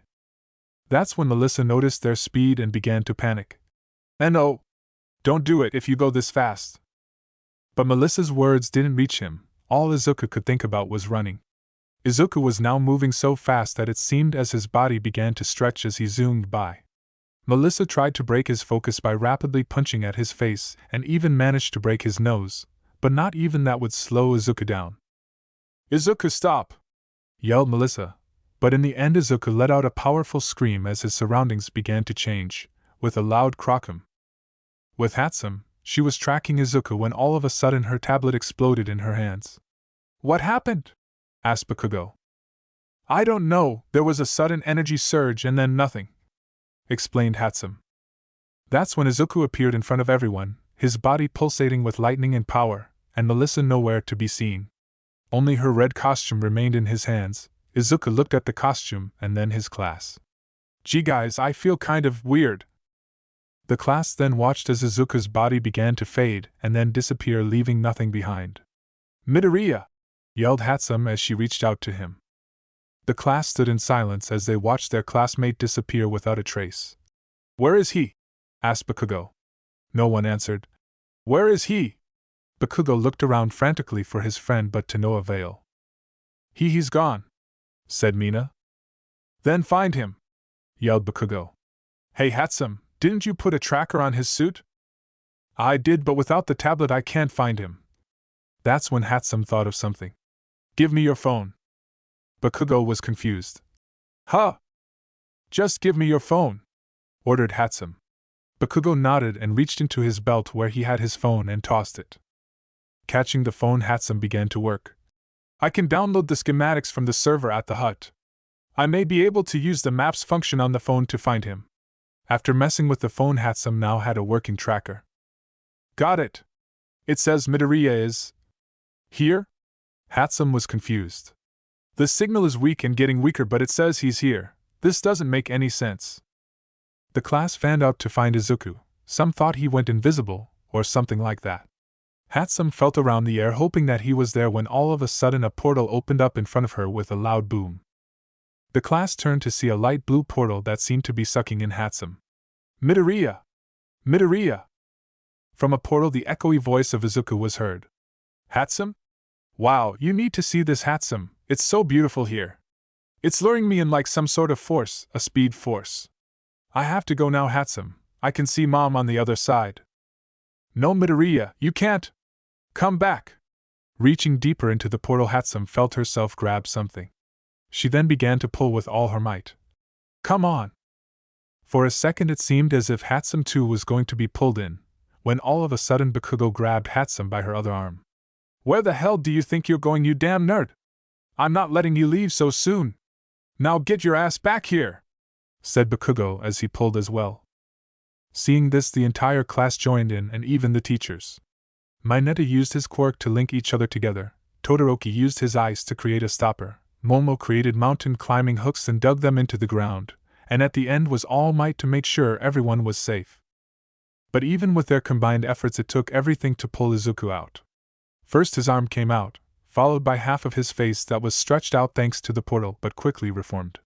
"Izuku!" yelled Hatsume. With one final push and fighting against the speed force, they managed to pull Izuku free. Falling, Hatsume quickly caught Izuku.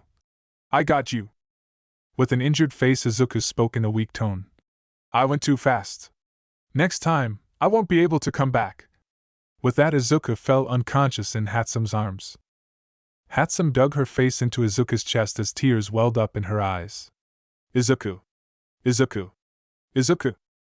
After the incident with the USJ, the class was allowed to leave early. Thanks to All Might and Izuku, there were no injuries. Except for Izuku, who had to be hospitalized. But he too quickly healed thanks to Recovery Girl and a bit of accelerated healing. However, Izuku would spend a whole day asleep. It was only until Saturday morning that he woke up. Where am I?" he asked himself. Izuku tried to get up but found that his hand was locked in place by Hatsume, who was grabbing his hand while asleep. Smiling, Izuku sighed. "Sorry I made you worry, Hatsume." "You better be sorry," said Hatsume, awake. "Hey Hatsume, I'm back," said Izuku. Seeing his smile made Hatsume think back to what happened. She had almost lost her best friend, the person she liked, to Melissa and that speed force. With tears in her eyes, Hatsume hugged Izuku. "You idiot!" Surprised at first, Izuku let Hatsume let it out for a second before hugging her back. "Hey, it's alright. I'm here." It took a few minutes for Hatsume to calm down, but once she did, the doors to the room opened up and in walked Nizu and All Might. "Good to see you awake, Midoriya," said Nizu, sitting on All Might's shoulders. Izuku nodded. "Good to be awake. I think I've rested enough." "Then would you mind if we ask you a few things about what happened?" asked Nizu. Izuku didn't mind. "Good, you can come in now." The door to the room once again opened up to reveal Naomasa. "Midoriya, it's been too long." Izuku scoffed. "Not long enough. Whatever, get on with the questions." Naomasa then asked Izuku about Melissa, his fight, and if everything she said was true. Izuku answered his questions. After several more questions, Naomasa only had one more thing to ask. "What happened to Melissa?" Izuku sighed. "Truthfully, I don't know. When I grabbed her, I ran. I was so mad, sad, and scared at the same time. I ran, and just kept running, but that's when it happened. As I had Melissa in my grasp, my vision changed. It seemed as if I entered a new world. The sky around me turned into space. I could see stars, planets, and whole galaxies. Then I felt it pull me in." Melissa screamed something before she turned into light particles in my hands. Whatever it was, I knew it was dangerous, so I stopped running. But in that moment of lapse in concentration, it pulled me. Before I knew it, I was back inside that new place. For some reason, I started to run. As I ran, I could see a glimpse of my memories, the time I spent with Dad, Mom, and Kaken. At least that's what I thought I was seeing, but then... Izuku stopped and clenched his hands. "What did you see, Midoriya?" asked Naomasa. "I saw my mom alive. She was sending me off to UA, and Dad was out of prison going to work," explained Izuku. Naomasa's eyes widened. "What?" "I know it sounds crazy, but it wasn't just dreams. I could feel it. It was so real," said Izuku. "I was running towards her when someone grabbed me." He then looked at Hatsume. "I don't know what would have happened if she didn't pull me out. But it couldn't have been good." Nizu looked at Naomasa. "It seems to me like he's gone through a lot, Naomasa. I think it's best to end the questioning now." Naomasa agreed. "Right, I got everything I need. Thank you, Midoriya." Izuku nodded. "I'll take my leave." Nizu and All Might also followed, but as they were about to leave, Naomasa stopped. "Oh right, I almost forgot. Your father, we might be able to get him a new trial." Izuku's eyes widened. "Really?" "Yes, and it's thanks to All Might. He said he would personally take the stand as a witness to what Melissa said." Naomasa turned to Izuku and smiled. "Sorry it took so long, but it seems like your dad has a real chance of getting out." Those words made Izuku happy. With tears welling up in his eyes, he spoke. Thank you so much." With that, the three of them left the room and left Izuku to be comforted by Hatsume. Mom, it's finally coming true. As Nizu, All Might, and Naomasa walked out, the principal turned to the detective. So, were you able to tell? Naomasa shook his head. No, my quirk didn't work on him either. Something seems to be blocking my quirk. It was the same with his father too. Just what is going on? Izuku was soon released from the hospital and allowed to go home. Mitsuki kept doting over him and making sure he was all right. Izuku smiled and assured them he was fine, but Bakugo could see otherwise. Izuku was thinking about something. But every time he would ask Izuku about it, he would dodge the question and say that he was fine. It was now evening, so Izuku decided to meet up with Hatsume in the hut. There he found her working away on another baby. Hey Hatsume. Pulling back the welder's mask, Hatsume smiled. Midoriya! What are you doing here? You should be at home resting. I know, but I just couldn't stop thinking about what happened, said Izuku. Want to talk about it? Asked Hatsume. Izuku sighed.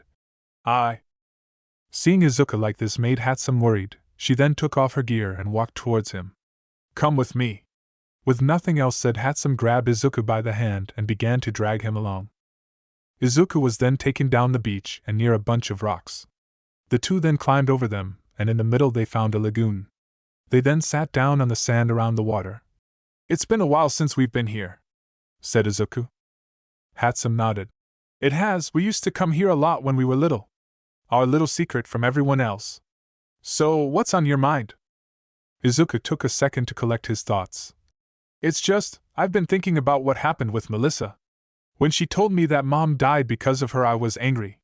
At that moment I wanted to kill her so badly. It would have been so easy. But you didn't, why? Asked Hatsume. I don't know, said Izuku, hanging his head. I guess it's because of you, Hatsume. Me? Asked Hatsume, confused. Izuku nodded. I saw you looking at me as I was about to kill Melissa. And I saw fear in your eyes. You weren't afraid of Melissa, you were afraid of me. That's when I knew I couldn't go through with it even though I wanted to. I didn't want to become someone you feared. Just the thought of that happening. The two of them sat in silence until Hatsume broke it. You were kind of scary. It was the first time I've seen you so angry. Izuku laughed. Yeah. But honestly, if you did kill her, I don't think I would have blamed you. To finally have the person you've been looking for after so long, to have the person who took away the things you loved the most. I don't know if I would have done the same. You had every right to do what you did, but I also didn't want to see you like that. So angry, so filled with rage, explained Hatsume. And when you disappeared, I thought I'd lost you. I felt that a part of me disappeared as well. I don't want to feel that way ever again. And I won't let it happen again. I promise you that. Besides, I liked the way you called me Izuku, said Izuku in a teasing manner. Hatsume blushed. Why, you heard that? It was the last thing I heard before I passed out completely, said Izuku with a smirk on his face. Hatsume covered her face with her hands. If only I could go back in time, that was so embarrassing. Izuku's smile slipped when she said time. Yeah, too bad you can't. Hey, so... Now it was Izuku's turn to blush. You can keep calling me Izuku if you want. Hatsume removed her hands. Really? Why, yeah, I don't see why not, said Izuku. I think we're close enough. Why, yeah, so, anything else you want to get off your chest, Izuku? Asked Hatsume. Izuku thought about it. Just one more thing, it's more of a question. If you could travel back in time to stop this from happening, would you? Hatsume thought about it. Time travel, huh? That would be difficult to answer. On one hand, it can go how I want to, but on the other, the consequences of messing with time could be catastrophic. I see. Anyway, we should head back. We start school again tomorrow. You did remember to do your homework, right, Mei? Asked Izuku. Mei looked away and faked whistled. Oh, of course I did. Izuku looked at Mei with a blank expression on his face. Okay, maybe I didn't. Think you can help me? Izuku sighed. Fine, but you should really start doing it by yourself. After helping Mei with her homework, Izuku went home to eat dinner, but as he was leaving, Mei stopped him. Do you think? Instead of finishing the question, Mei shook her head and just said goodnight to Izuku. After going home and enjoying dinner, Izuku went to find Mitsuki, to which he found in her office. "Hey auntie, you got a minute?" asked Izuku appearing from the door. Mitsuki looked up to see Izuku. Izuku, yeah sure, come on in. I was just finishing up some paperwork." Walking in, Izuku took a seat in front of her desk. "So what do you need advice on?" Izuku blinked a couple of times. "How did you know I needed advice?" Mitsuki smiled. "You only come to me or Mashiro when you need advice. So what's up?" "Hypothetically, if you could go back in time to prevent something from happening, would you?" asked Izuku. That's a strange thing to ask, but if I had to say, yes, I would," answered Mitsuki. "Even if that means things would change drastically?" asked Izuku. Mitsuki nodded. "We all have something in our past we'd like to change. Take me for example. I was supposed to meet Inko that day for coffee. But I was running late from work and decided to postpone it. If I just went with Inko, maybe there could have been something I could have done. Maybe I could have saved her, saved you from years of pain and sadness. But I didn't. I think about that decision almost every day." Izuku has heard that story before. "Mitsuki, it's okay. I know you still blame yourself, but don't. If you went that day, you could have died too. And then who would have taken me in? I wouldn't be here to say thank you for letting me into your home. For treating me like I was one of your own kid. I couldn't have asked for a better second mother. And I know for a fact Mom is thankful for you too." That made Mitsuki tear up. "Thank you, Izuku, that means a lot coming from you." She then wiped the tears from her face. "Damn, you and Inko always seem to be the only ones able to make me cry. Family quirk, I guess. I should head to bed, I have school tomorrow," said Izuku, getting up from his seat. "Thank you for this." Mitsuki nodded. "Of course. I'm always here if you need me." Izuku went to his room and threw himself onto the bed to lay there staring up at the ceiling. Could have Melissa been telling the truth? Was the person in the green lightning really me? If that's true, then that means time travel is possible. And if it's possible, I can save Mom. He then thought back to the moment just as Melissa was disappearing from his grasp. Thus isn't the end, Izuku. We'll meet each other again, and when I find you, I won't hold back. Turning on his side, Izuku thought about the possibilities. I need to prepare, get faster. But first I should go visit Dad after school tomorrow. He'll be thrilled to find out there's a chance of getting him out. Still, never thought All Might would actually testify. Maybe I treated him too harshly. I didn't even thank him. Monday. Izuku and Bakugo were heading out when they met up with Mei. The three of them then went to school. All the way there, however, Izuku was silent. Everything all right, Izuku? asked Mei. Izuku snapped out of his thoughts. Oh yeah, I'm fine. Just thinking about some stuff. Like if you finished your homework? Mei said nothing. Mei? I finished it, don't worry. Still can't believe they gave me homework after what happened, while you guys got nothing, said Mei, pouting slightly. Izuku laughed. It's just the way things are. As they talked, Bakugo was looking at the both of them back and forth. Something happened between these two. Suddenly calling each other by their first name, being more friendly to each other? Bakugo smirked, and I need to find out what. Now in school, Izuku sat in his seat waiting for homeroom to start. He looked around at his class to see them talking amongst themselves like they used to. Good, I was worried they might have been scared after the attack. Izuku then felt a tap on his shoulder. Turning around, Izuku found Uraraka. Hey Midoriya, good to see you're alright. Thanks Uraraka, and yeah, I'm all better now thanks to Recovery Girl and some super speed healing, said Izuku. What about you? I heard there were some injuries. Uraraka nodded. Yeah, a few cuts and bruises, but nothing too major. Except for Bakugo, but he was healed up quickly too. That's good to hear. So who do you think is going to teach while Mr. Aizawa is in the hospital? Asked Izuku. Don't know, from what I heard he was hurt pretty badly. I assume another teacher would just take over while he recovers, said Uraraka. As the two talked, Bakugo watched them and couldn't help shake off the feeling that Izuku was hiding something. But before he could think any further, the doors to the room opened up and in walked a very bandaged up Aizawa. What the hell? Yelled out the entire class. Aizawa was wrapped from head to toe in bandages, and his arms were in casts. Welcome everyone, good to see you all made it out alive, said Aizawa in a muffled voice thanks to the bandages. Mr. Aizawa, No offense, but should you really be here right now? Asked Mina. You should be resting. While I appreciate the concern, it's also not needed at this moment. You guys have something else that will need your full attention. The class started to get worried. The UA Sports Festival is in a few days. The class erupted into cheer. This is going to be great. I can't wait to show off what I can do. Everyone celebrated. Well, everyone but Izuku. Bakugo turned to find Izuku with a blank expression on his face. Right, I forgot. Auntie Inko and the nerd made a promise that they would watch the UA Sports Festival every year, and if he ever got an auntie would be in the stands cheering him on, ever since auntie died. He hasn't seen the sports festival. As they celebrated, Aizawa suddenly let out his aura, shutting up all the students. As I was saying, we are going to have the sports festival in 2 weeks. That's when Momo raised her hand. Sir, are you sure that's the right move? We did just get attacked. That was a concern, but this year UA will triple the amount of heroes present at the event and search everyone that comes in. We also want to show the villains that no matter what they do, they won't break our spirit, explained Aizawa. Also during the festival, scouts will be present from agencies around Japan and the world. This will be the perfect chance to show them what you're made of.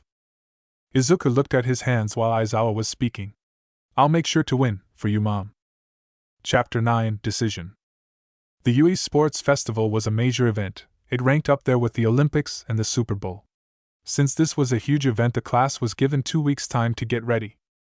Most spent it trying to improve their quirks, but Izuku spent it visiting his dad. He kept thinking about what Melissa said, about him being there when his mother died. Why didn't he stop her? Why didn't he save his mom? But the one question Izuku had in his mind that kept popping up was if he should go back in time to save his mom. Time travel is theoretically possible, and if Melissa said was true, very likely. The days have gone by and Izuku still wasn't sure. Mitsuki thought he should if he had the chance. Hatsume wasn't sure. There would be unknown consequences if he did, but would that matter? Izuku wanted one thing above all else, to have his mom in the stands watching him as he competed in the sports festival. It was the Saturday before the sports festival began and Izuku was visiting his father. Going in and sitting down in front of the glass, Izuku waited for his dad. A few moments later he arrived. They uncuffed him and told him he had 5 minutes. Hey Dad, said Izuku, grabbing the phone. There's my little speedster. So, how's school, kid? Asked Hisashi, smiling. Izuku took a deep breath. It's good, a lot harder than I thought it was going to be, but I'll be fine. The sports festival starts on Monday, so there's that. That's right, some of the guys in here are going to have it on the TV, so I'll be watching, kid, said Hisashi. Man, if only your mom were alive to see you take that stage. Izuku looked down. That's actually what I'm here to talk to you about. What if she was? Hisashi looked at Izuku confused. I don't follow. What if I told you that I can make it so Mom is alive and with us? Said Izuku. Like what, time travel? Asked Hisashi as he sat back on his chair. You know that's impossible, Izuku. I get it, you're fast, but you're talking about turning back time. Izuku shook his head. I wouldn't be turning back time per se, I would be going back. I can stop Mom from being killed. No, said Hisashi, plain and simple. Izuku was stunned. What? Why not? I get that you're fast, Izuku, but time travel is just impossible, explained Hisashi. But that's just the thing, May, and I found out that my speed is actually a form of cosmic energy. While I was fighting Melissa, I somehow entered a speed force. I could see my past, present, and even the future. But that's not all, I even saw Mom, alive with us. All I have to do is enter that speed force again and save Mom, explained Izuku. My answer is still no, said Hisashi. You'll be changing the timeline, and we've both seen enough sci-fi movies to know that can't end well. What if the world changes? What if you're the one who changes? I don't care, said Izuku. I care, said Hisashi. Izuku, I am so proud of the young man you've become. Knowing that there is even the smallest of chances of you changing what makes you you, is not worth it. And if your mom knew about it, she would never allow it to happen. Izuku now had tears in his eyes. But Dad, we can be a family again. You, me, Mom, no more bars separating us, just us, together again. We are a family, Izuku. I miss your mom just as much as you do, but things happen for a reason, said Hisashi. I believe that, and so should you. What do Mitsuki and Masaru think about it? They think I should do it, said Izuku. No, it's too dangerous, Izuku. You can't promise me you won't. Izuku stayed silent. Please promise me. With a heavy heart, Izuku nodded as he wiped away the tears. All right, Dad, I promise.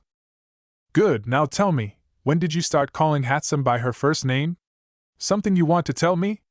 Asked Hisashi with a smirk on his face. Izuku laughed and sniffled. It actually happened after the USJ was attacked. She and we got closer. Hisashi smiled. Attaboy, see, this is what you should be doing. I have to ask, have you two kissed yet? Izuku blushed. And no. Oh, come on, Izuku, you should go for it. His father's teasing only made Izuku blush more. When I was your age, your mom and I couldn't keep our hands off of each other. Okay. Way too much information, said Izuku, his eyes wide. Hisashi then turned towards the cells. Hey guys! My son got a girlfriend! From the cells the inmates began to cheer and clap. Way to go, kid! Keep it up! They yelled from their cells. Izuku put his head down on the counter, embarrassed. Someone get me out of here! After the 5 minutes were over, Izuku said goodbye to his father and went back home, but first he had to make a quick stop to his mom. Paying his respects, Izuku was just about to leave the graveyard when he got a call. Looking at this phone, he noticed that it was Mei. Hey Mei, what's up? He asked, picking up the call. Izuku, are we still on for tonight? Asked Mei. Izuku was actually going to go out with Mei the weekend of the USJ attack, but they pushed it back for obvious reasons, but now it was time. Yeah, of course. Why, did something come up? Asked Izuku, nervous. No, it's just. You know what, I'll tell you later. I'll see you then, bye. With that, Mei hung up on Izuku, which left Izuku very confused. Strange, but whatever. Man, I can't believe I'm going out on a date with Mei, said Izuku happily. I should go get changed. With that, Izuku took the train home. After showering, Izuku went to his room to pick out some clothes. He had 3 options in front of him but couldn't decide which one. Man, this is tough. Please tell me that's not what you're thinking of wearing, said Bakugo, appearing at the doorway. Izuku turned. Yeah, why? What's wrong with these choices? Bakugo walked into the room. They're boring as hell and lame. Bakugo then flung all of the clothes Izuku picked to the side. Let me handle this, I'll make you look good. After changing a couple of times and getting some compliments from Bakugo's parents, Izuku went to the mall where he was going to meet up with Mei. Standing in front of the entrance, Izuku had on a black jacket with a green shirt, blue jeans, and his signature red shoes. As Izuku stood there, his nerves began to get the better of him. He already had a lot on his mind, but was a date with Mei really what he needed right now? However, before he could answer that question, someone called out to him. Hey Izuku! Turning, Izuku found Mei walking over to him. Izuku's eyes widened. Whoa! Standing in front of him was Mei, wearing a green jacket, a white button-up shirt that had straps almost like a belt going across, a belt around her waist, and much to Izuku's surprise, a light red skirt on. For as long as Izuku knew Mei, he had never seen her in a skirt. Yue had a skirt for every female student, but Mei refused to wear it, saying that it would have gotten in the way of making her babies. Which in all fairness was true. So what do you think? Asked Mei as she pushed away her hair. Still surprised, Izuku was silent. After a few seconds he snapped out of it. You look amazing. I don't think I've ever seen you in a skirt. Mei nodded. I don't really wear this kind of stuff, but my mom made me buy it in case I need it. It's going to take some time to get used to this. Izuku smiled. If you're uncomfortable, we can go find you some new clothes. And no, it's fine, really. Besides, I picked this out just for you. Mei said that last part in a low tone. What was that? Asked Izuku, unable to hear the last part. Nothing. Anyway, what are we doing first? Asked Mei. Izuku pointed behind him. I was thinking a movie. There's one I think you might like. Mei smiled. Can't wait. Let's go. The two then walked into the mall and towards the cinema. Paying for the tickets and some popcorn, Izuku and Mei got to their seats. The movie they were watching was called I, Robot. It was a science fiction/action movie. It wasn't the best of movies, but when Izuku turned to Mei, he could see the smile on her face. After the movie, the two walked out of the movie theater. See, and that's why the 3 laws of robotics are important. That is also why the advancements in AI are dangerous. If we aren't careful, they could become even smarter and become self-aware one day, said Hatsume as Izuku listened. But if they do become self-aware, wouldn't they just break the 3 laws of robotics? Asked Izuku. Mei thought about it.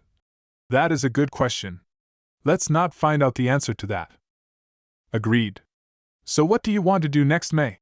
Asked Izuku. We could go grab a bite to eat, or we could.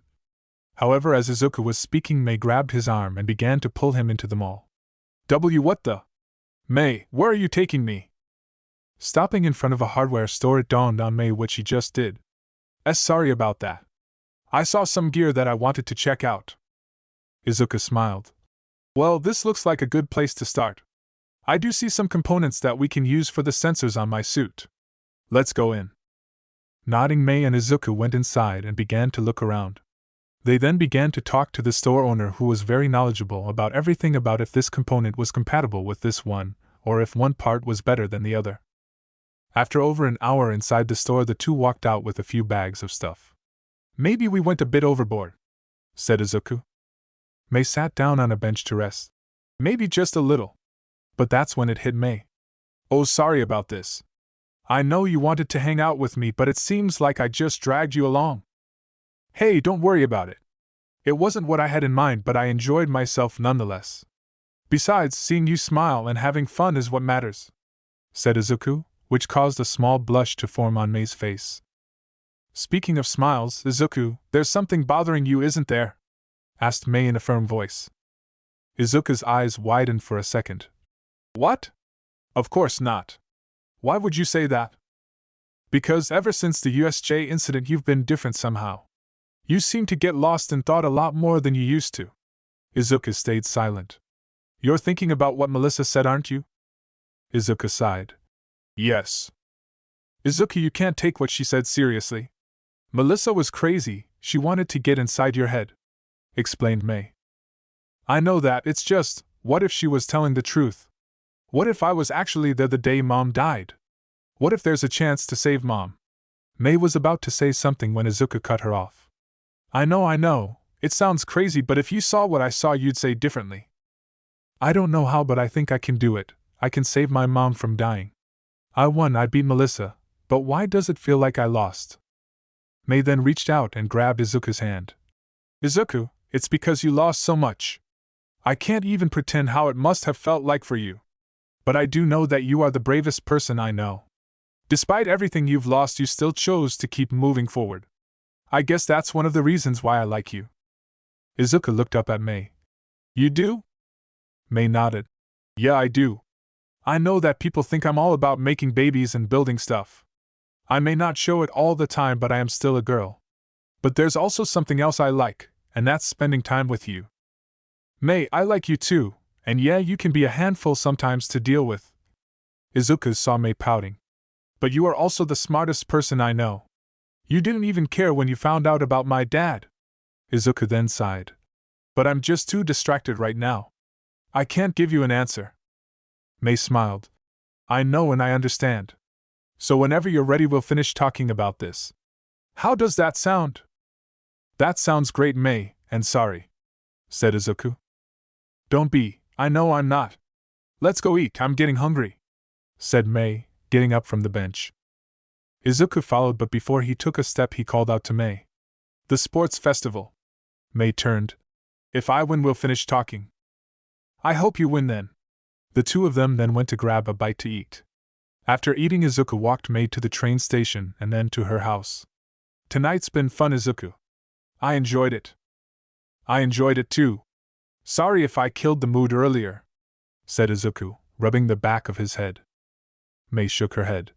Don't be. Besides, it's not like it's going to be the last time we go out.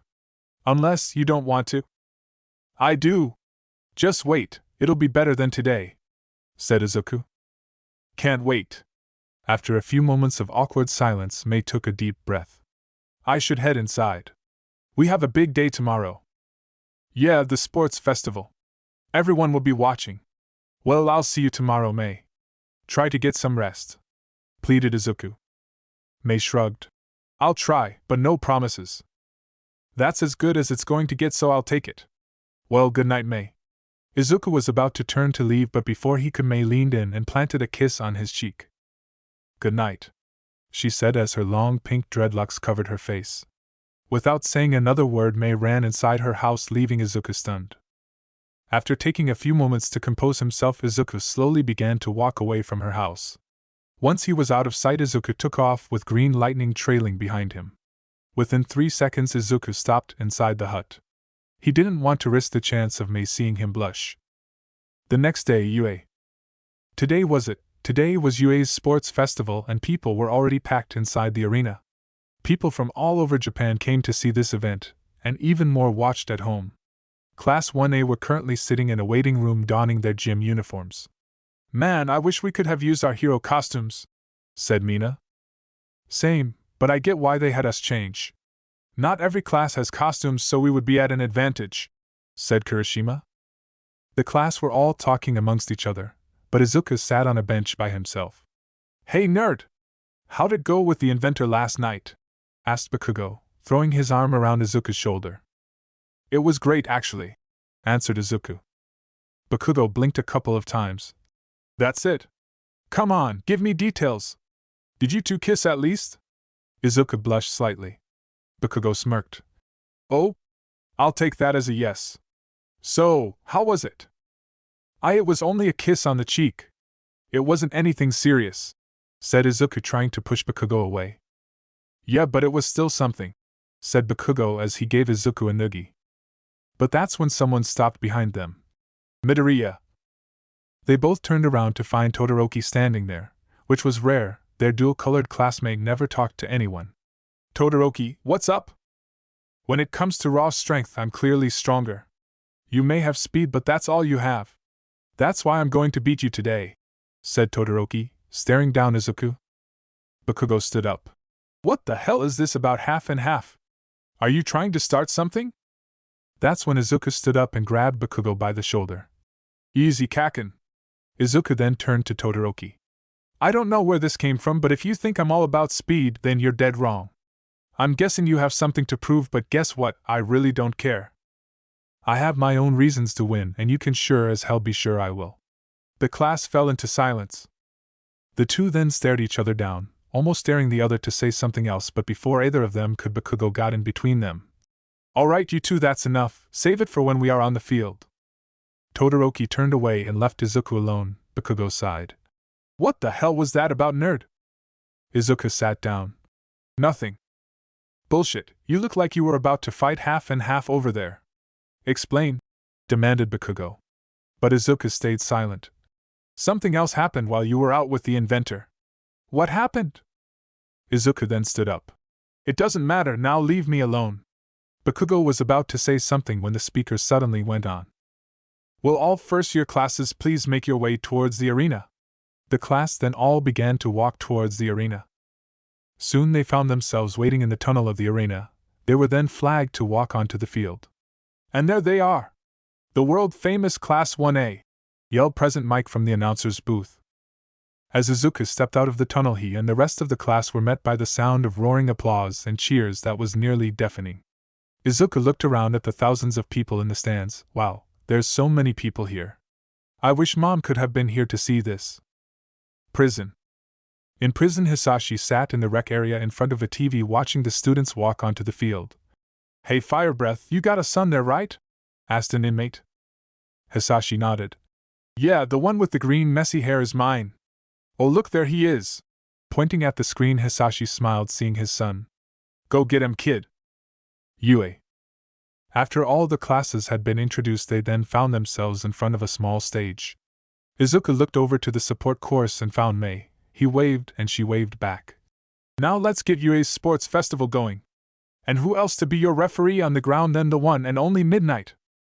On the stage, the 18-plus hero known as Midnight walked onto the stage wearing her hero costume that left little to the imagination. I do hope you kids are ready. 'Cause this is one festival where you have to give it your all. The boys all blushed at the sight of the hero, the girls all stared at her. Izuku blushed but soon looked away. Now that everyone is ready, let's kick things off with the ceremonial speech by none other than Class 1A's class president Izuku Midoriya. Izuku was stunned. What? When was this a thing? Looking around, Izuku saw everyone looking at him. But that's when Bakugo pushed him forward. You should be helping me. I could, but seeing you panic is a lot more entertaining. Now get your ass up there, said Bakugo.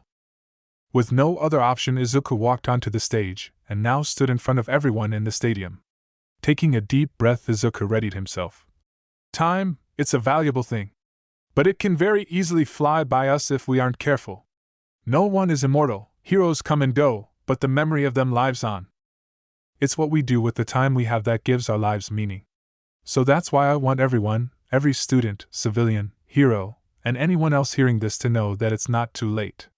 Go out there and do what you love. But always remember, time gives and takes, but it's up to us to do what we want with the time we are given. The stadium fell silent. Izuku thought he messed up, but his worry soon was broken when the entire stadium cheered.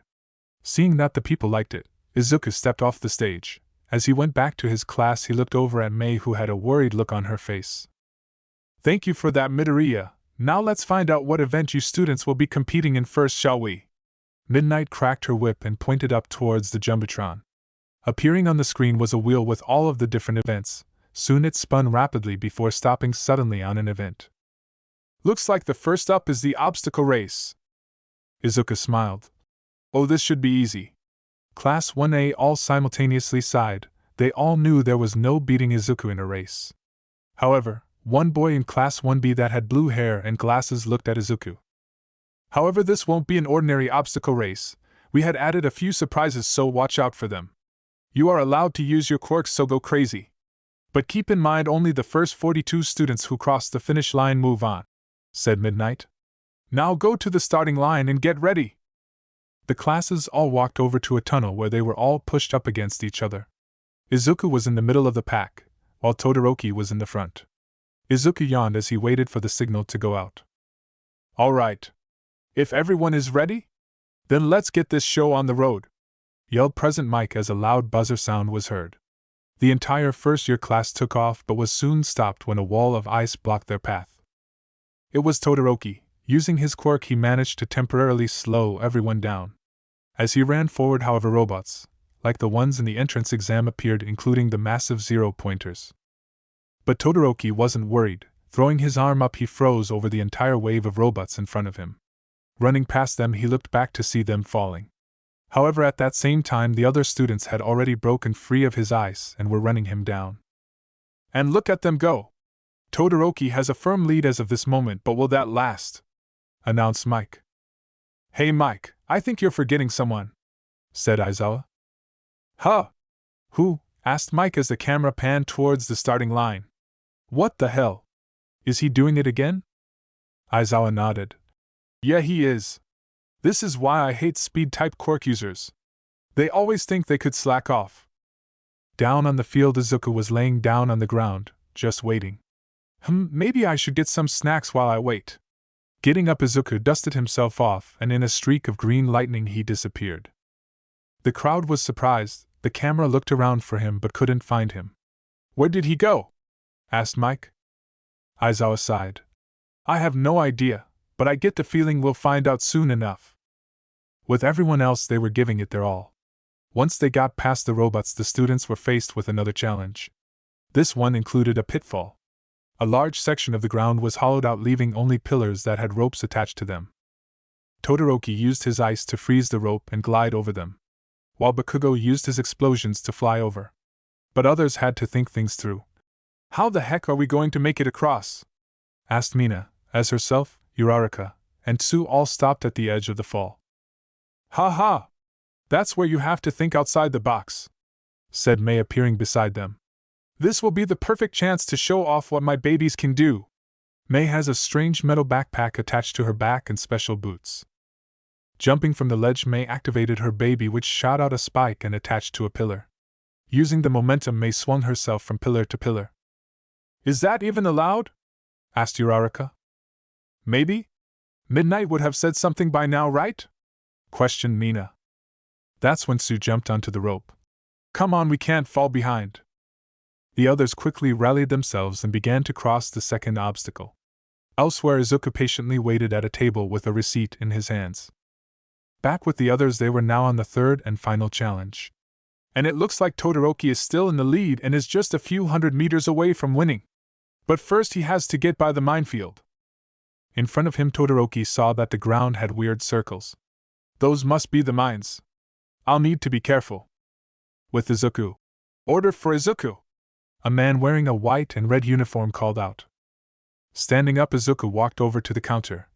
That's me, he said in English. Here you are, sir. Please enjoy, said the man, handing over a bag of food. Grabbing the bag, Izuku nodded. Thanks. Once again, Izuku took off. With Aizawa and Mike. Would you look at that? It seems like Todoroki and Bakugo are going at it. Who's going to win? Asked Mike as the crowd cheered. Still no sign of Midoriya. Does he plan on losing already? Questioned Aizawa. Huh? What are you talking about, Mr. Aizawa? I am planning on winning this, said Izuku. The two heroes jumped when they turned to find Izuku sitting in a chair, in the booth with them. Midoriya! Where the heck did you go? Asked Mike. Izuku grabbed some fries and ate them. I want to go eat. Want some? It's still warm, said Izuku as he put up the bag with the In-N-Out logo on it. All Might, who was sitting across the booth, could see inside and see the logo as well. That logo. It's from a burger chain based in the USA and only in a few states. He managed to run across the Pacific Ocean, find a location, order food, wait for the food, and run back. All while the race is going on. Grabbing another handful of fries, Izuku tossed the bag to Aizawa. I should probably get going.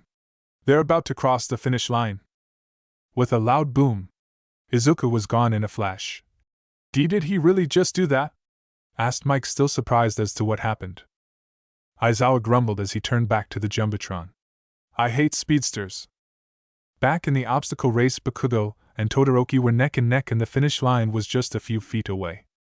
Bakugo's explosions fired off behind him as he used them to repel himself forward, while using his eyes to freeze the ground and glide with ease. Both of them were concentrating on winning.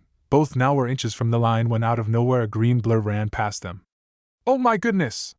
We have a photo finish! We'll have to go to the film to see who crossed first, announced Mike. The crowd roared as they put the image up on the Jumbotron. The crowd watched as Bakugo and Todoroki extended out their arms, but as the video went frame for frame, the crowd fell silent. There, in one of the last 3 frames, Izuku stood across the line.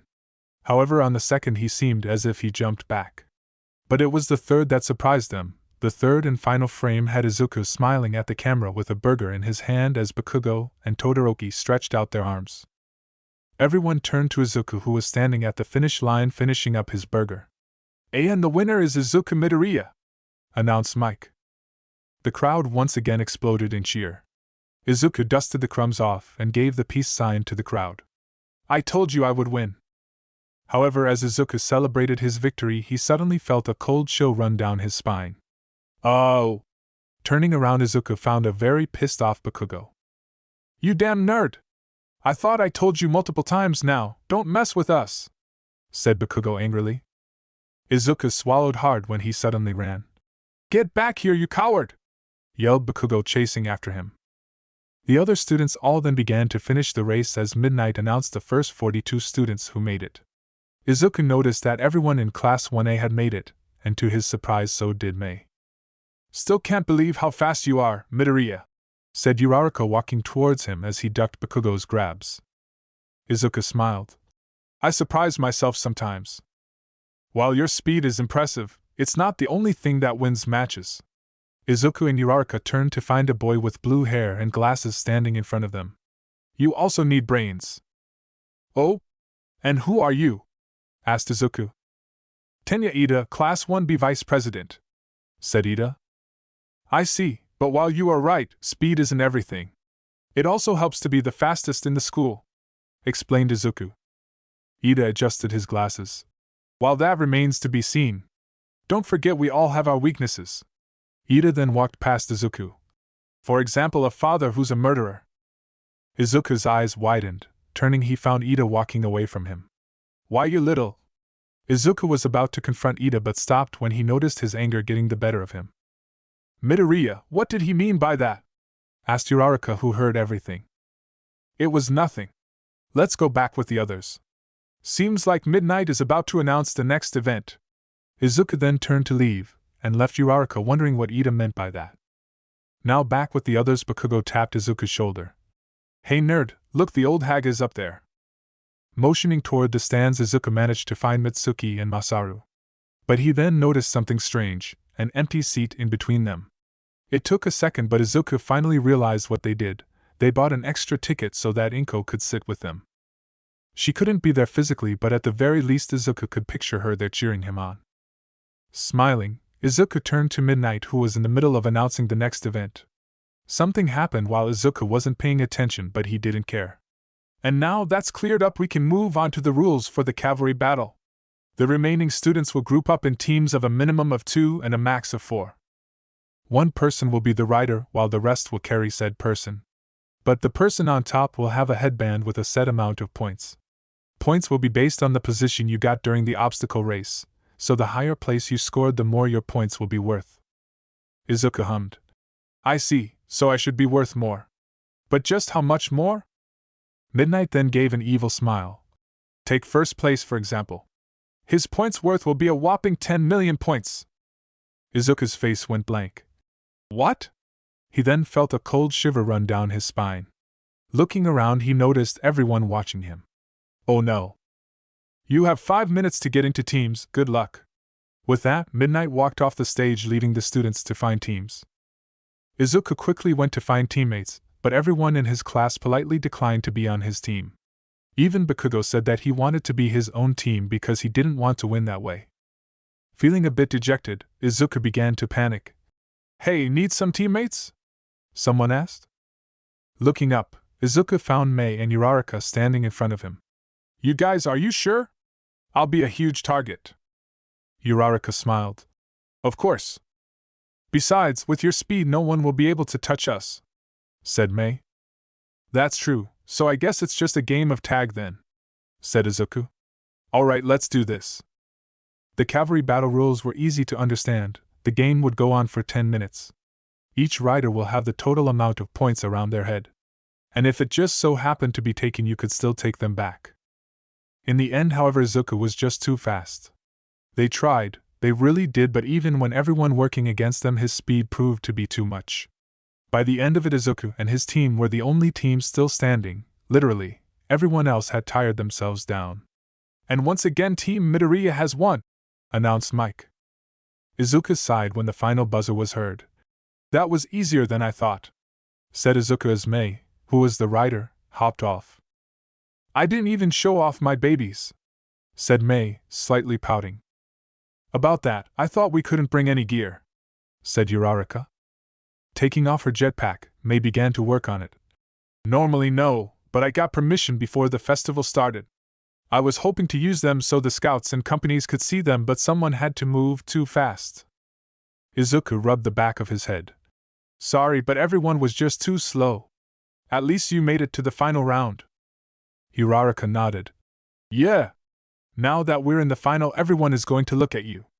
I really hope my parents are watching. Mei stopped working on her jetpack when Uraraka mentioned her parents. She turned towards Izuku to find him with his back turned. Yeah, I bet they're proud. Izuku then began to walk away. Mei was going to go after him when Bakugo stopped her. Leave him, he needs some time to think. We both know what he's been thinking these last couple of days. Do you think he'll do it? Asked Mei. I don't know, I don't even know if he can. But it's up to him to decide, explained Bakugo. The remaining students were then told to wait in one of the waiting rooms. The final event was going to consist of one-on-one fights. Walking in the tunnel, Izuku looked up to see Todoroki waiting for him. We need to talk. Not now, said Izuku, trying to walk by him. But that's when someone else's voice was heard. You can't expect much from him. I mean, what do you expect from the son of a killer? Izuku stopped dead in his tracks. Turning, he found the tall boy with glasses entering the tunnel. What the hell did you say? Asked Izuku. Ida walked towards Izuku. Izuku Midoriya, son of Hisashi Midoriya, was convicted a few years ago for murdering his wife while their son was out. Currently spending life in prison. Shut up, said Izuku, his eyes flashing green. Why? Is this hard to hear? The truth can be rather hard to listen to, said Ida. However, before Ida could say another word, Izuku zoomed towards the boy and pinned him against the wall. I said shut up, yelled Izuku, his eyes burning green with power as lightning crackled around him. Ida smiled. Look at you, showing your true side, aren't you? Noticing what he was doing, Izuku let go of Ida, his eyes then stopped glowing. My father is an innocent man. I don't know who the hell you think you are, but say another word about my father or my mom again, and I'll make sure you regret it for the rest of your life. With that, Izuku walked away from the two. Todoroki walked over to Ida. Why the hell did you do that for? There are lines you shouldn't cross. Ida got up. It's called psychological warfare. Now his head is all messed up. As soon as Izuku turned the corner, he ran out of there in the blink of an eye. He soon found himself on the roof of the stadium looking down at the crowd. There he could see that the brackets for the fights were already displayed. He was going to fight someone called Shinso. But that didn't matter right now. All Izuku could think about was his mom. As Izuku was clearing his mind, he suddenly heard the sound of a jetpack. What are you doing up here, Mei? Looking for you, said Mei, walking up to him and sitting beside him. What's on your mind, Izuku? Izuku sighed. A lot of things, actually. I know I said we would finish this if I won the sports festival, but I like you, Mei, I really do.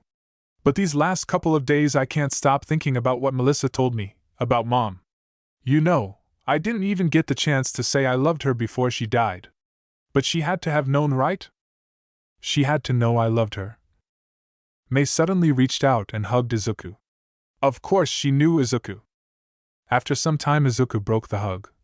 Mei, if I want any hope to become a person that is worthy of you, I have to fix what's wrong with me first. Mei reached out and turned Izuku's face towards her. Listen to me, Izuku, whatever you need to do, wherever you need to go, do it. No matter how long it takes, when you get back I'll be here. Izuku grabbed Mei's hand. Thank you. I love you, Izuku, said Mei. Izuku looked at Mei with a sad expression on his face. I love you too, Mei. Getting up, Mei walked over to the edge of the stadium and activated her jetpack. Seeing this, Izuku also got up. That's why I'm sorry, Mei, but I have to do this. With a loud boom that echoed throughout the stadium, Izuku ran towards UA's main campus. Bakugo was in the rest area when he heard the boom. He smiled. Well, I guess you'll see if it was the right call or not. Go get him, you damn nerd. Izuku ran towards the support department and grabbed his suit. Spinning around, Izuku put it on and was now in his green costume. Closing his eyes, Izuku thought back to his mother. When he opened his eyes again, his mind no longer wavered. He was going to do this. In a flash, Izuku disappeared and began to run. As he ran, he thought back to when he spoke to his father. I'm sorry, Dad. I know I promised I wouldn't do it, but I want us to be a family with Mom. Now over the Pacific Ocean, Izuku kicked it up a notch. The water broke apart as he ran by. Izuku was now running as fast, if not faster, than when he fought Melissa. He then began to feel it, his vision tunneling, his muscles tightening, and with one finally powerful scream, Izuku entered the Speed Force once again. Once inside, Izuku looked around and noticed he was once again surrounded by stars and planets. He then saw images of his past, when he spoke with his father, his date with Mei. But he wasn't interested in that. There was only one place and time he wanted to go. That's when he saw it. An image of his house and a streak of red lightning followed by green running towards it. That's it. Hold on, Mom, I'm coming to save you. Izuku's home years ago. Inko and Hisashi were sitting around in the living room watching some TV and enjoying some tea. Maybe I should have gone with Mitsuki, said Inko, putting down her tea. Hisashi smiled. It's been a while since we've had a day off to ourselves, Inko. Sit back, enjoy. Izuku will be back soon. When he does, I'll take the two of you out for some dinner. Inko sighed. I guess you're right. I should just relax. And I do hope it's that ramen place we both like. It is, now relax, said Hisashi. That's when Inko noticed that his teacup was empty. I'll get you some more, said Inko, getting up and going to the kitchen. As she was getting the pot, a loud booming sound was heard that echoed throughout the apartment. Hisashi quickly got up while Inko, startled by the sound, dropped the pot, causing tea to spill everywhere. That's when the door to their apartment exploded open and in came two streaks of light, one red and one green. They began to swarm inside the apartment. With lightning sparking off of them, Inko found herself surrounded by these unknowns with no way of getting out. Hisashi panicked. I am KO! Inko, who couldn't move, reached out for her husband. Hisashi! Hisashi tried to run towards her, but that's when something suddenly knocked him back, knocking him out. Inko saw this. Hisashi! That's when the two streaks of light crashed into each other almost as if they were fighting. But Inko then saw as the green flash of light was sent flying out of the apartment. This made the red streak stop. Inko then got a look at what was behind the light. There standing in front of her was a person clad in red, their eyes glowing red, and their face vibrating so fast that it was distorted. That's when the person raised their hand as it vibrated at supersonic speeds. Inko's eyes widened as the person thrusted their hand forward. But just as they were about to kill her, Izuku appeared, tackling the person away. The two then crashed onto the floor. Getting up, Izuku grabbed the person in red. You're not going to kill her this time, Melissa. You're never hurting me or the ones I care about again. Izuku then began to beat down Melissa and made sure she couldn't hurt his mother. Seeing that she was knocked out, Izuku turned and found another version of himself looking at him from the door to the apartment. The Izuku who was at the door had a face of pure surprise. But the Izuku who just saved his mother turned to her, who was crying in fear. It's okay now, ma'am, you're safe now, he said with a smile. As Izuku helped his mother, the world around him suddenly turned white. The light was blinding, shielding his eyes. Izuku didn't know what was going on. Snapping his eyes open, Izuku then found himself sitting on a sofa. He looked around and noticed that he was at home. Oh, Izuku, you're awake. I was just about to wake you up. Dinner is ready, said a voice appearing from the kitchen. Izuku's eyes watered as he found his mother, Inko, alive and well. Izuku, what's wrong? Are you all right? She asked, rushing to his side. Izuku wiped away the tears. Yeah, Mom, I'm fine. It's just been so long. Inko didn't know what was going on but knew that her son was hurting, so she wrapped him in a hug. Sure, it's okay now, dear. I am here. Chapter 10 Wrong. Letting go of his mother, Izuku wiped away his tears. Are you feeling better? Asked Inko. Izuku nodded. Yeah, I'm good, Mom. Better than usual, actually. Good, now go get ready or you'll be late for school, said Inko. Izuku looked at the time and noticed that he had less than an hour to get to school.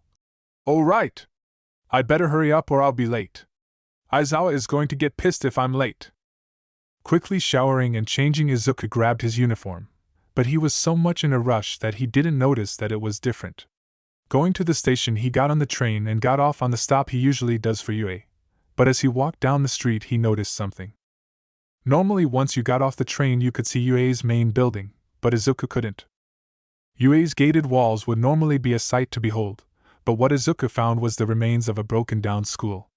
The gate was torn off. The main building looked like it had been hit by a bomb.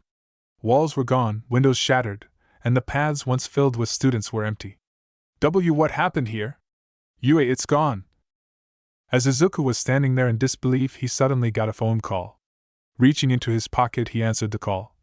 Hello? Midoriya. Where are you? School is about to start. It was Uraraka. Uraraka, what happened to UA? Asked Izuku. UA? Asked Uraraka, confused. Why are you over there? That area has been condemned. Ever since the attack, the school's been shut down. Izuku's eyes widened. An attack? Is she talking about the USJ? No, that attack wasn't that long ago. The building looks like it's been abandoned for years. This happened before we got in. Hello, Midoriya? Are you there? Asked Uraraka, not hearing a response from him. Yeah, I'm here. Sorry, I guess I was still tired. What school do we go to again? Asked Izuku. Uraraka told him, but as Izuku turned to leave, he stopped. Something is wrong, and I need to find out what. After finally finding out which school he attended, Izuku made his way towards it. Arriving an hour late, Izuku was told to stay after school to make up the time. Going throughout the day, Izuku began to remember. He had friends at this school that he's never met at UA. There was also another person missing, Bakugo. he was nowhere to be found.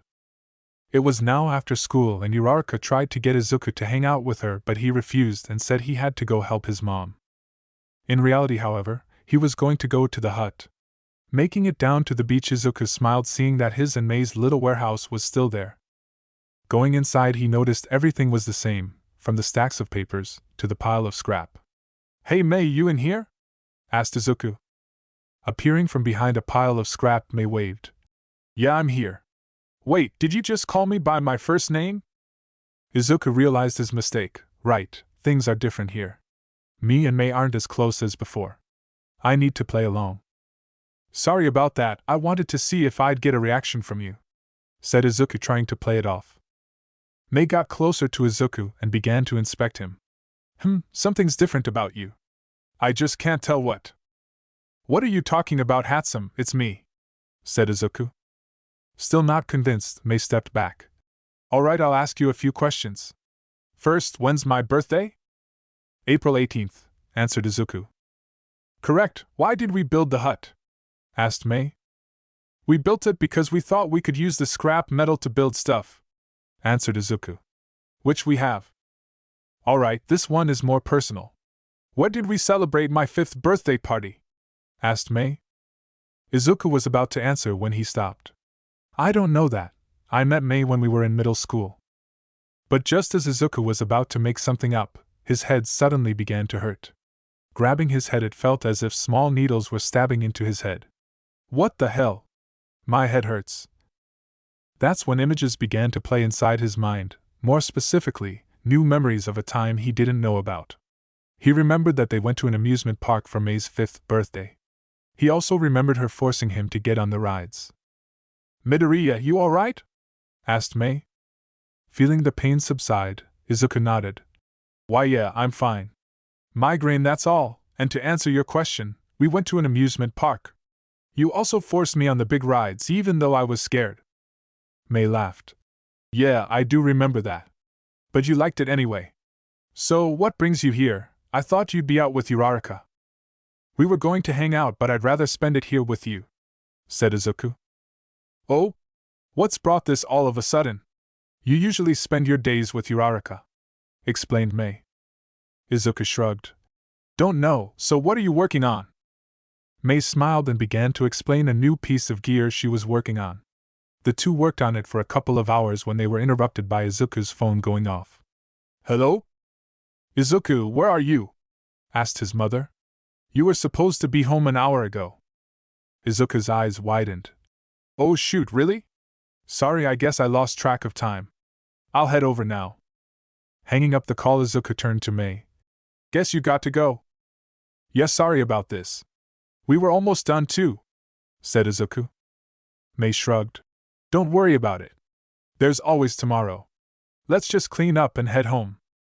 After cleaning up, Izuku walked Mei to the train station where they said they would meet up again tomorrow.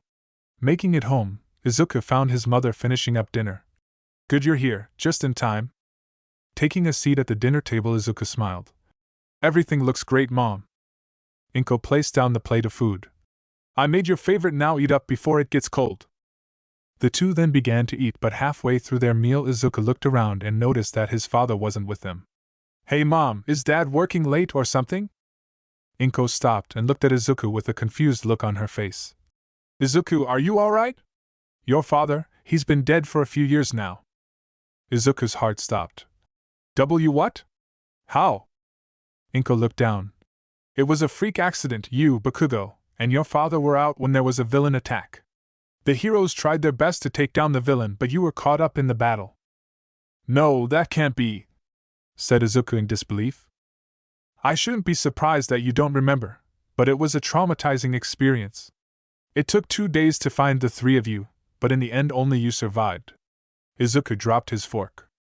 Standing up, Izuku put his hands on the table. "Kaken and Dad are dead." That night Izuku laid on his bed still in shock at the news. "Is this how things turn out if my mom is alive?" Izuku sighed. "I guess it is. It's weird they're dead, but I don't feel like they are. Still, I should go visit their grave tomorrow." Izuku tried to sleep that night but found that his mind couldn't, no, rather it wouldn't let him. How could he just accept the fact that his best friend and father were dead? Something wasn't quite right.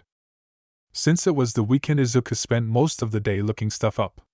He found that Yue was attacked a year after his mother's death. He also found out that several top heroes were dead. Kamui Woods, Mount Lady, Midnight, Present Mike, Endeavor, Night Eye, and several others were all dead. The cause of death, murdered by an unknown villain. Izuku immediately thought of Shigaraki, but with his quirk he wouldn't have left a body behind. There's still one person unaccounted for. There's no way he would have let this happen. Izuku was talking about All Might.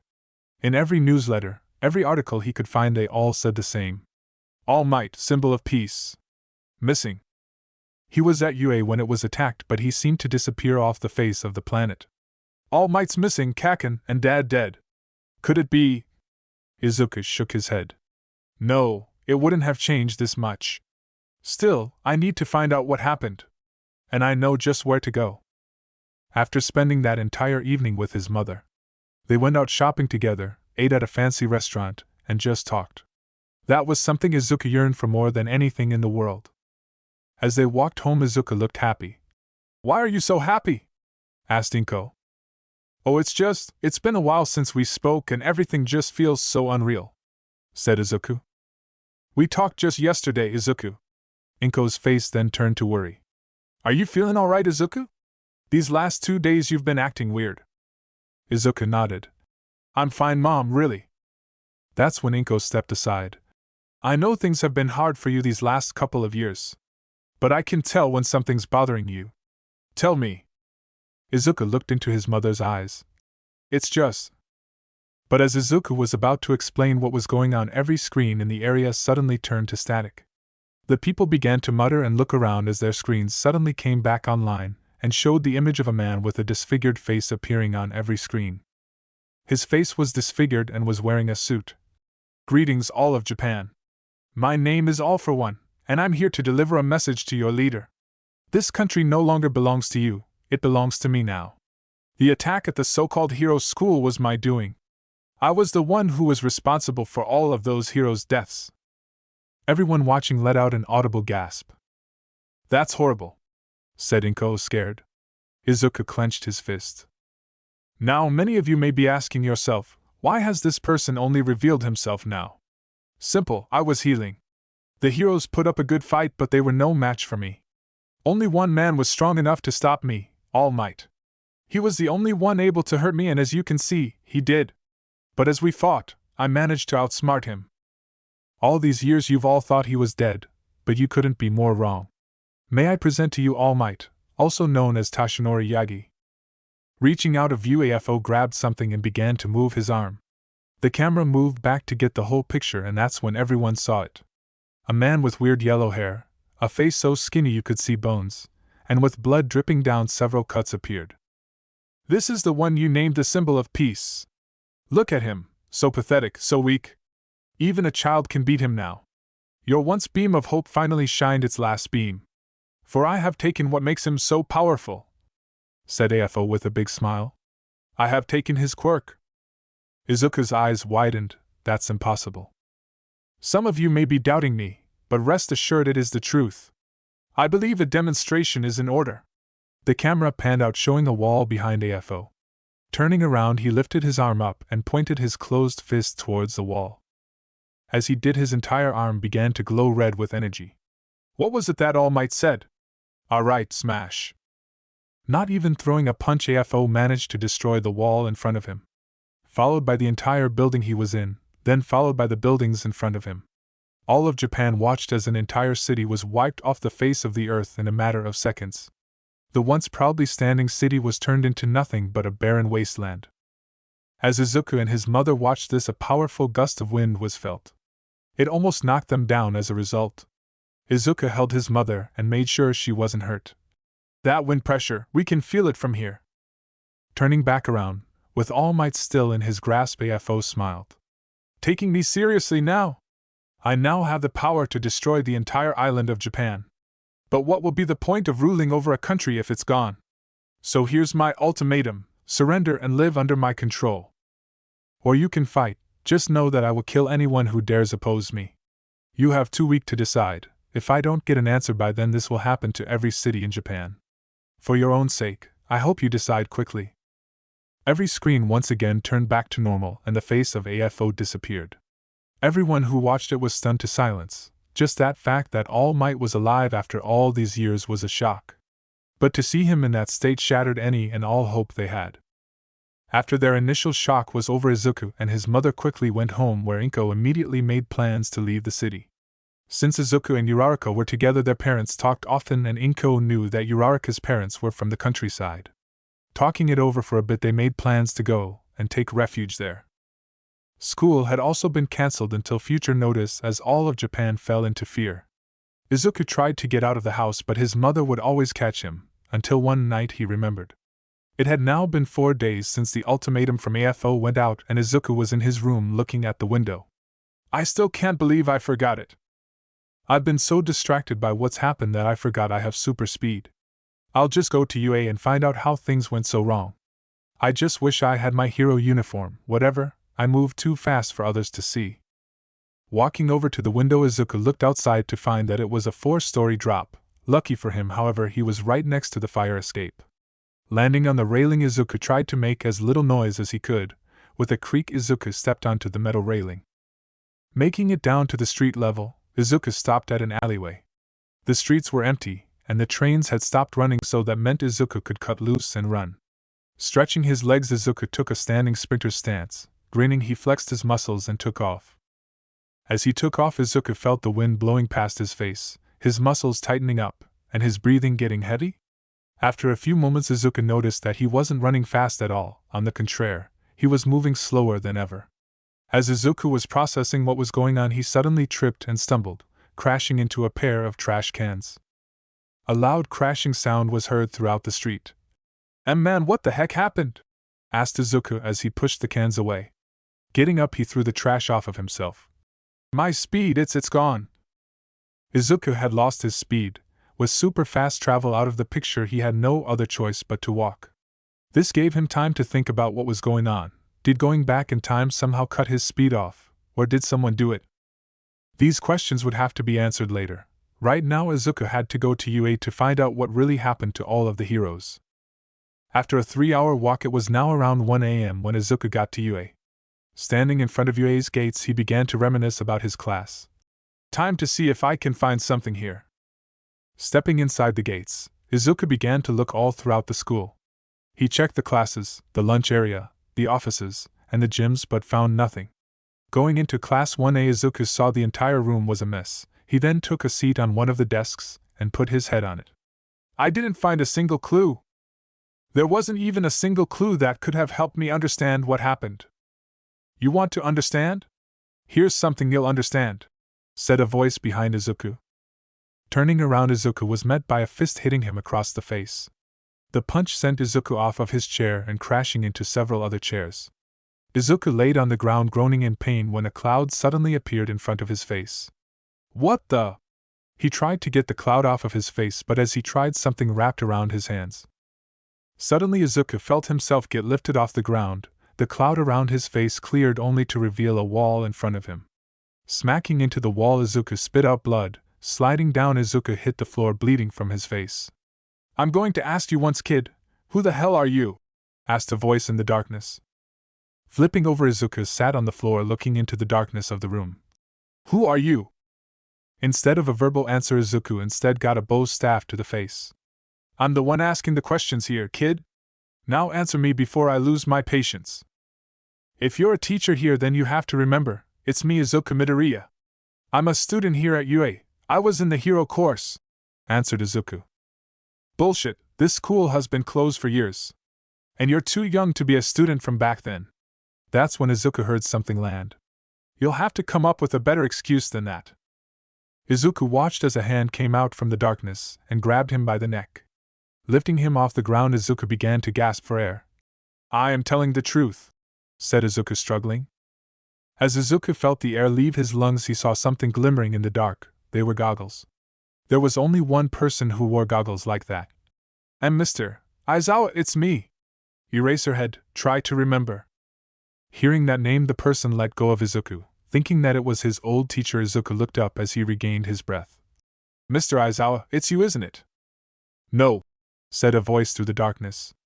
Izuku's eyes widened as someone came out of the dark.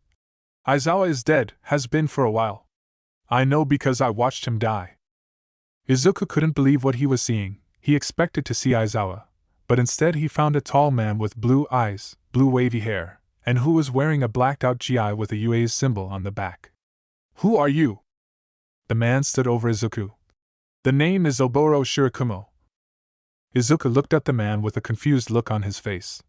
"I have no idea who you are." Taken aback, the man slumped forward. "I know I wasn't a top 10 hero, but I still graduated from UA." "Really, nothing?" Izuku shook his head. "No, sorry. But what did you mean? Is Aizawa really dead?" Shirakumo turned towards Izuku. "Yeah, he's dead. He died a while ago. We got a lead on a villain. Turns out it was just a trap. With no backup we fought like hell, but in the end he sacrificed himself in order to save my life. All I did was watch as he turned to ash in front of me. And no, that can't be. So it's true, they really are all gone." Izuku sat down on a chair and processed the information. However, as he was, Shirakumo got in front of him. "The way you were talking, you made it almost seem like you thought he was alive." Izuku sighed. "You might not believe it, but they were." Shirakumo's eyes widened. "At least in my reality." "Your reality? I don't understand." Izuku stood up. "In my world, Aizawa is alive, and so are all the heroes. But I've never heard about you. My best guess is you're dead." Izuku then thought back to his encounters with his teacher. "He did always say that he hated speedsters. Could that be related to you?" "Could be. So let me get this straight, you're from a different reality." "How the heck did you even get here?" asked Shirakumo. "I have, or had super speed. I somehow must have traveled to this world." However, as Izuku was explaining, he grabbed his head. Izuku then screamed out in pain as images began to flood into his head. Shirakumo watched as Izuku fell to his knees in pain. "Kid, you alright?" Snapping his eyes open, Izuku looked like he was in a trance. "I see now, I remember, the day Dad and Kaken died. I remember it all now.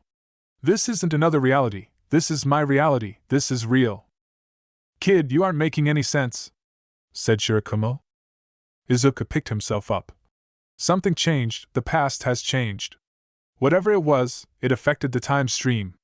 We need to find out before I forget everything about the original timeline." "Let's say I believe you, can you turn things back to how they were?" asked Shirakumo. "If I had my super speed, yes," explained Izuku. "But I have to know what changed."